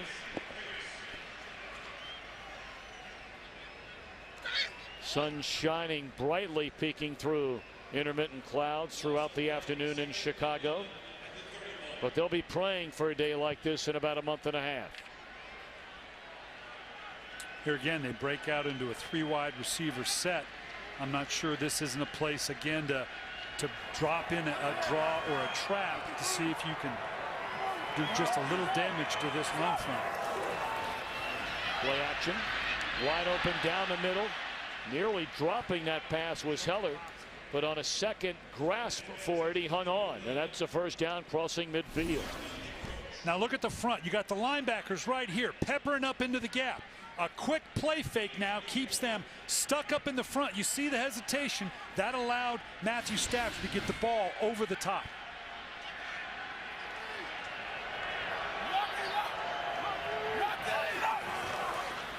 Stafford to Northcutt. Shoved out of bounds by Manning at the 41-yard line. That's a good pickup. A gain of, 5 on first down. 12.5 minutes to go. Detroit getting a bit of a rhythm. Feels like the first half, doesn't it, Tom? I was about to say, you know what? Pull the game plan out. Just start over where you did how you started the game. Sometimes you don't come back to those plays because you used them up early. They were successful. Go back to it. Just start the whole script over again.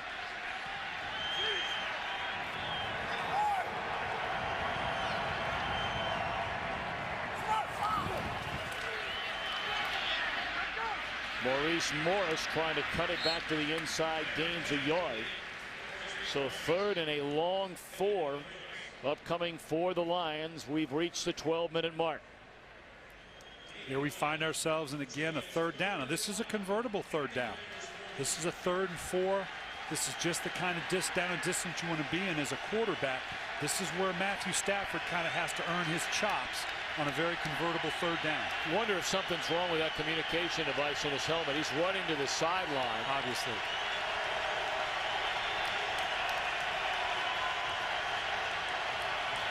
Third and 5. Good throw, good catch, first down. You think that's what's going on here? Oh, there's no question about it. And the rules say that if the communication system goes down, it doesn't have to go down on the other side. They're free to continue to use it. So clearly there's something wrong with the coach to quarterback communicator. You practice backup signals, but you very rarely have a problem. So at this point, it's just come over here, I'll tell you what to do. I got to tell you, though, I mean, I would wonder about this guy having to run back and forth all the time like that from a stamina question. Well, and it creates another level of anxiety. Here, the linebackers up in the gaps again, showing pressure. And here they come. Wow, Stafford missed a wide open Heller. Just got a little anxious, knew the pressure was coming, wanted to get the ball out of his hand way too quickly. If he could have just waited out that half a count more, might have had a huge play. See, you're switching out. They're switching out. He's just putting on the helmet now of the backup, or either the backup quarterback, or they have another helmet on the sideline to get that coach to communicator working. And boy, it's frustrating when it's not working as a coach. You go ballistic.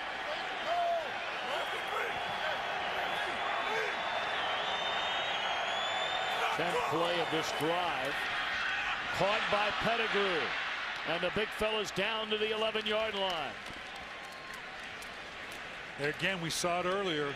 The linebackers coming up into the gaps, which again indicates pressure. Make it tough on the line to get the combinations. Just that little stab of a play fake gets them to hesitate. They're not in a position to drop back into their zones as readily. And now you get that little throw to the tight end in behind them. Live by the sword, die by the sword. 25-yard gain on the catch to Pettigrew.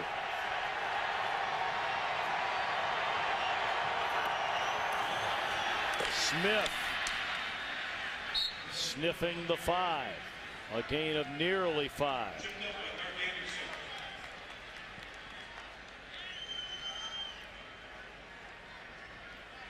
A final, Detroit has beaten Chicago behind Justin Verlander, his 19th win of the year. At last check, Minnesota a 7-1 lead. If Minnesota wins, it's a 1-game playoff on Tuesday. If Minnesota loses, the Tigers are American League Central Division champs. Johnson. A nice open field play made by Danielle Manning. It can't be easy when you're staring in the eyes of Calvin Johnson. He's slow to get up. You know, normally a big-bodied receiver like Calvin Johnson is not one that you typically throw these little quick screens to on the outside. It's usually a more nifty guy. Maybe in the open field, he is a superior athlete, but those DBs come crashing early on those things when you try to execute them inside the 20-yard line. 8 catches, 133 yards for Johnson. It's 3rd down and 5.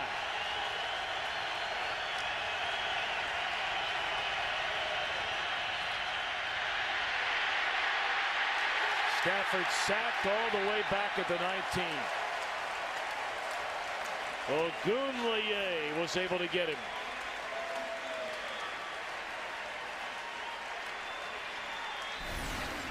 You're looking on the right side, Gosder Churlis working in a combination. The guard comes out. They got their focus caught inside between the right guard and the tackle, giving a stunt on the outside with Ogunleye. Those long arms. All of a sudden you think you're away from him. He reaches those long arms out, and it's a sack. 5th sack of the game for Chicago.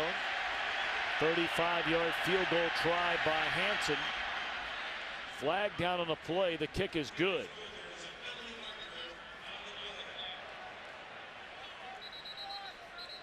Walt Coleman, our referee, will hear from him momentarily. Chicago trying to plead the case that the center's moving the ball, inciting an offsides. They've been called for that once already by the center, has Detroit. So we'll see if they're going to win the debate. Offside, 71 defense. That penalty's declined. Field goal is good. Sold out Soldier Field, 34-24, Bears in front. They're taking a look at Matthew Stafford on the sideline. Dante Culpepper, the number 2 quarterback, beginning to get loose, and we'll keep you posted on Stafford's situation. Another very short kick handled by Manning at the 10. And another huge return. Run out of bounds by the kicker.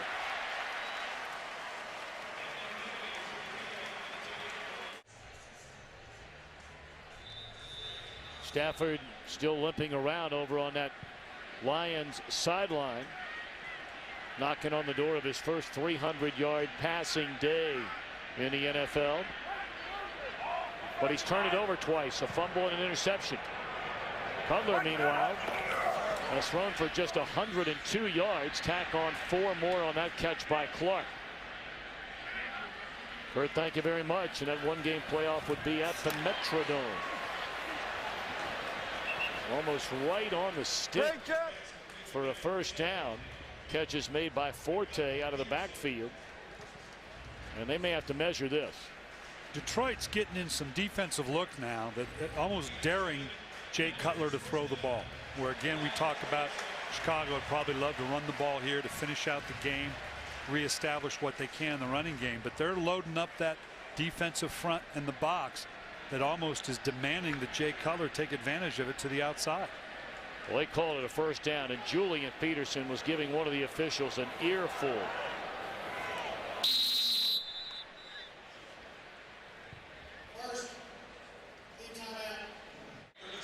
34-24, 7 minutes to play at Soldier Field. And the Bears first and 10 at the Detroit 37.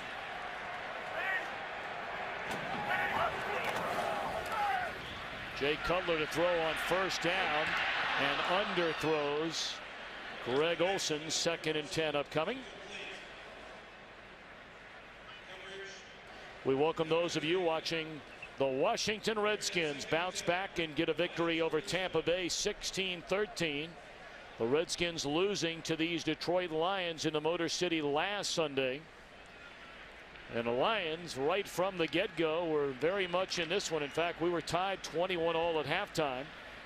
Johnny Knox returned the second half kickoff, 102 yards to give Chicago a 7-point lead, a lead which now stands at 10.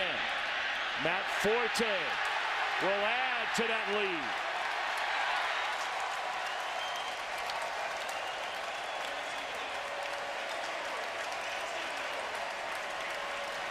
He got big blocks from Olin Kreutz and from his tight end Desmond Clark. Second long, Detroit's in a shell or zone coverage, kind of thinking they're going to throw. Just a simple off tackle. Matt Forte with that gliding, slicing, subtle moves of his. Taking it into the end zone. This is exactly what Chicago needed to dial up at this point in the game. Well, Forte has had a 61-yard run. He's had a 37-yard run. So that's 98 yards on 2 carries. He has a total of 23 yards the rest of the game. Point after is good by Robbie Gould.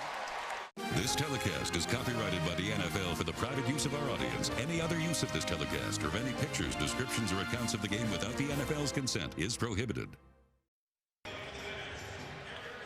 41-24. Bears in front after the 37-yard touchdown run by Matt Forte.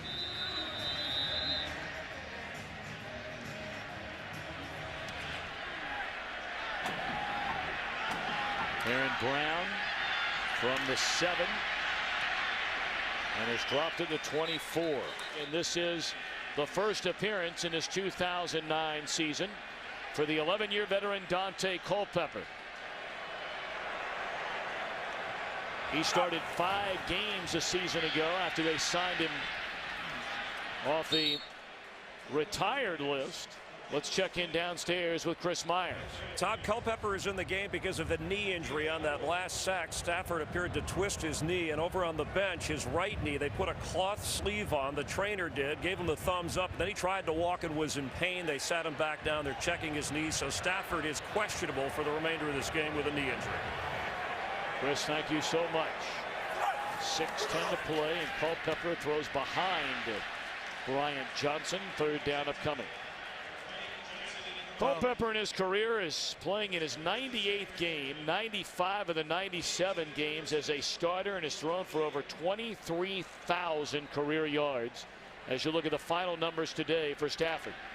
And not exactly the situation you want to come into against one of the most pressure-heavy defenses in the league, who have forced more turnovers than anybody in the league since 2004.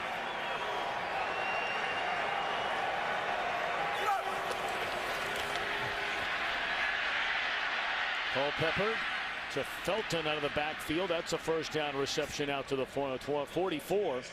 We certainly at Culpepper, watching him practice last week, you know, they signed him. He wasn't playing for anybody last year when he got the start in 5 games with the Lions. He was heavy. He is in great physical shape this year. Well, and he got himself into shape to have this kind of battle with Matthew Stafford, as unrealistic as that was or wasn't, in that you're talking about the first-round draft choice of the Detroit Lions and then giving him $41 million signing bonus. You kind of knew how that was going to end up. But but you give him credit for battling in there, and now he's got to step in and do his job as the backup. Well, we have an injured Chicago Bear on the field. It's Zachary Bowman. In the other game, San Francisco very easily could be 3-0 on this season were it not for that final miracle by Brett Favre and the Vikings last weekend. San Francisco's for real. That was a tough environment to go up to in Minnesota. A lot of teams could have found themselves in the same situation.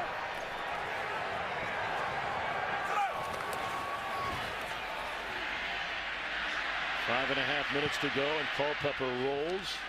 That'll be a flag. Will it? No, apparently not. Looked like a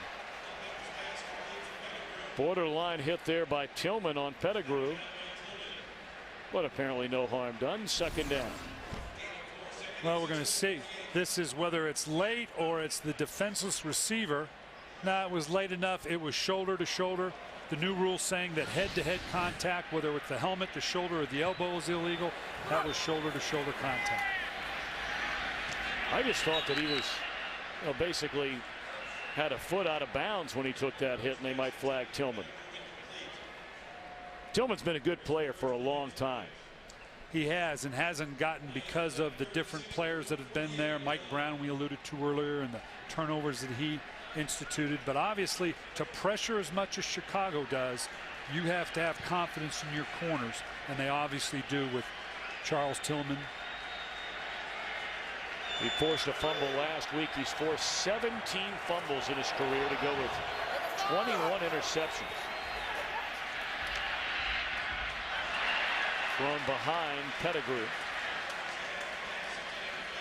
Hardest thing in the world for a backup quarterback to do is to come into game, 3/4 of the game already played, and to come in under a tough circumstance, down by 17, and that rhythm, that subtle rhythm of the speed of the game, where the receivers are breaking, where I need to put the ball. Very difficult. I mean, that's your job. Got to step up and do it, but very difficult situation, even for a veteran like Daunte Culpepper to step into. 4th down and 6.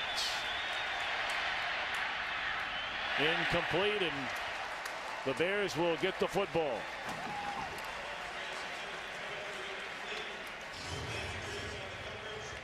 With 5:12 to go, Chicago a 41-24 lead. Garrett Wolf for a yard. Now this is absolutely the situation where you've got a definite 8-man front, but I know Lovie Smith is telling Ron Turner right now, I want to run this ball. I want the clock to come down. I want to see if we can push and shove against an 8-man front with our running game, because we're going to need that in the games coming up. So this is as big a test for Chicago, or close to it, as being behind in a game. How are you going to manage a game when you're ahead? See the 41 points. For those just joining us, you would figure a huge day for Jay Cutler. That has not been the case.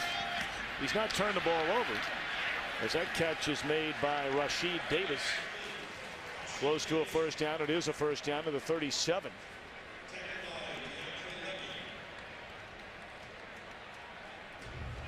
Cutler has not even thrown for 115 yards, but 2 touchdowns, no interceptions. Forte, the 2 huge runs, again 98 of those coming on 2 runs, 61 and 37.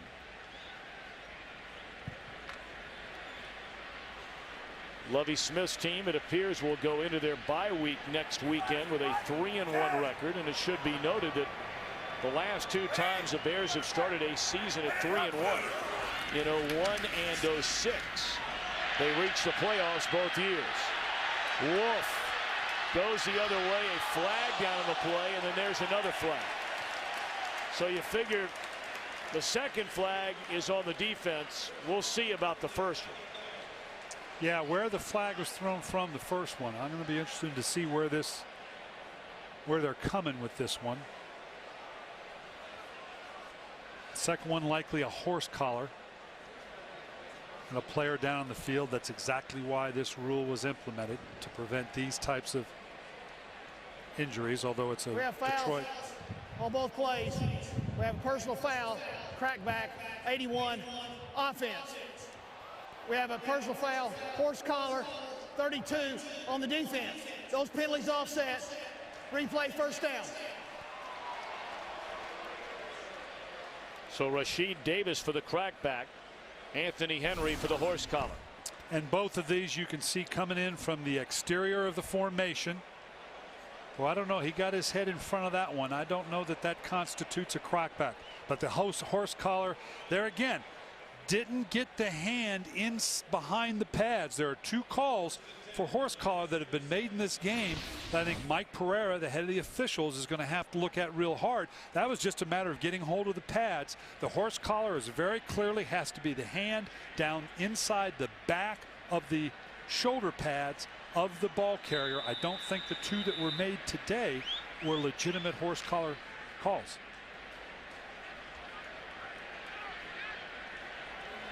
.334 to play. Cutler rolling, throwing, and the catch is made by Kellen Davis, who has a touchdown reception today. That's a first down to the 19-yard line. Clock winding to 3:20. Chicago's probably got as deep and a talented tight end core as there is in the league. Greg Olsen, obviously a first-round draft choice. He and Desmond Clark, as we talked about earlier, combined for over 90 catches last year. And Kellen Davis, and primarily seeing him in the preseason, but this is a big 6'7", 262-pound. He's an impressive athlete. These 3 tight ends give Chicago probably the best tight end base in the league. And they brought in that Michael Gaines, and nothing wrong with him, as you mentioned earlier. Absolutely.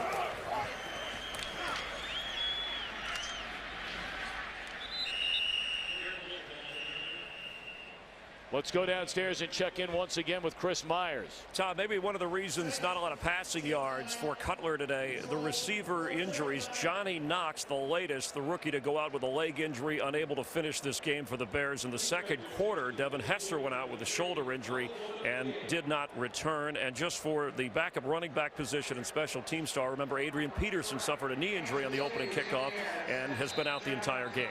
Great point, Chris. And, you know, much was made about this receiving core of Jay Cutler's. And, you know, is Devin Hester a #1 guy? And really outside of Hester and Davis, the Bears did not have a receiver who caught an NFL pass in 2008. Well, as we've said earlier, the tight ends are their primary #1. But Devin Hester is a huge part of that. That vertical component that he presents allows you to have tight ends as basically your #1 receivers. You remove that component, and a Johnny Knox as well changes the equation. Garrett Wolf sniffing the end zone, and he's inside the 5, down to the 2.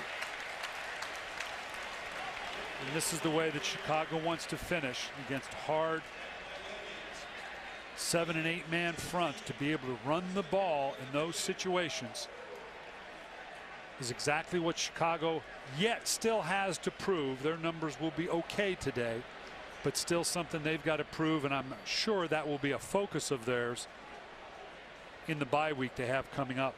Well, they're going to run this baby down to the 2-minute warning. 2 minutes to go in Chicago, and the Bears leading 41-24, and knocking on the door. Wolf into the end zone, touchdown, Garrett Wolf.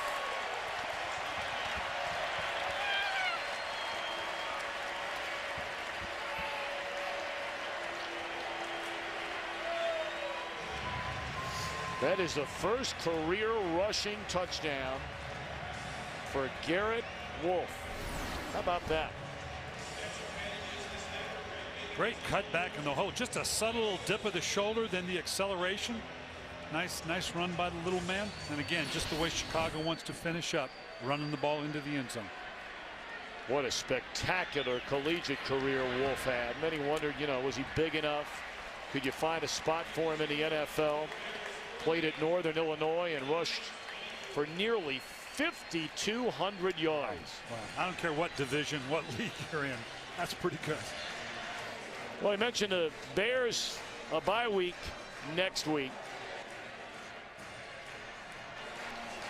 And then we take a look what Chicago has coming up thereafter. A couple of big road games, going to Atlanta Cincinnati, come back home for Cleveland and Arizona, then on the road at San Francisco. There's some tough games in there. Yeah, there are, but there's some room in there, obviously, to try to gain some ground. The NFC North going to be very competitive. We'll see how Minnesota fares this week. Obviously, these Bears, along with the Green Bay Packers, of course, Monday night matchup with Brett Favre and the Minnesota Vikings. I still have a tough time saying that after all those years in Minnesota. But that's going to have an impact on where we are with the NFC North as well.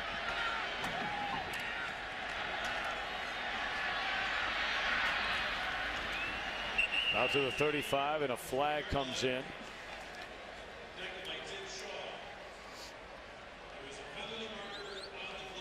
Holding, 23, return team, 10-yard penalty, first down. It's Kevin Hobbs. All right, what's coming up for Detroit? Pittsburgh at home. Steelers have a big one later tonight against San Diego. Then go to Green Bay, St. Louis at home. Seattle really struggling, getting hammered today in Indianapolis, and then at Minnesota. Yeah, not an easy lineup. Seattle, in Seattle, always tough, regardless of how well they're playing. Felton, the fullback, out to the 35. For those of you in the home markets of our late games, in a moment you will be leaving this game and we will be switching you to the start of your games. So we're talking about those in San Francisco, those in St. Louis, those in Denver, and of course Dallas. We'll get you to the start of those games.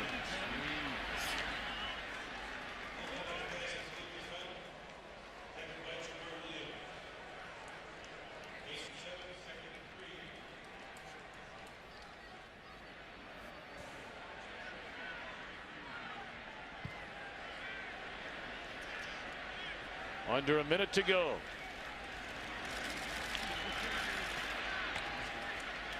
First down, close to midfield.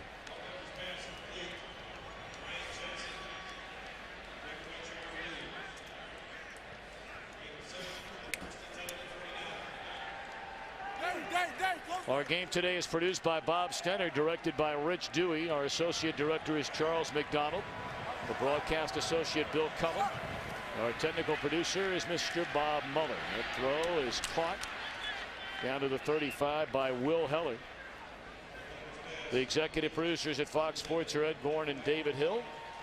Thank our entire crew, including Tyson Wacklish, Mike Eldridge, and up in the booth, Scott Snyder and Tom Barbary. Final 8 seconds. Culpepper looking to the end zone. And it's knocked down incomplete, and that is that. So after hanging in there for a half, we were tied at 21.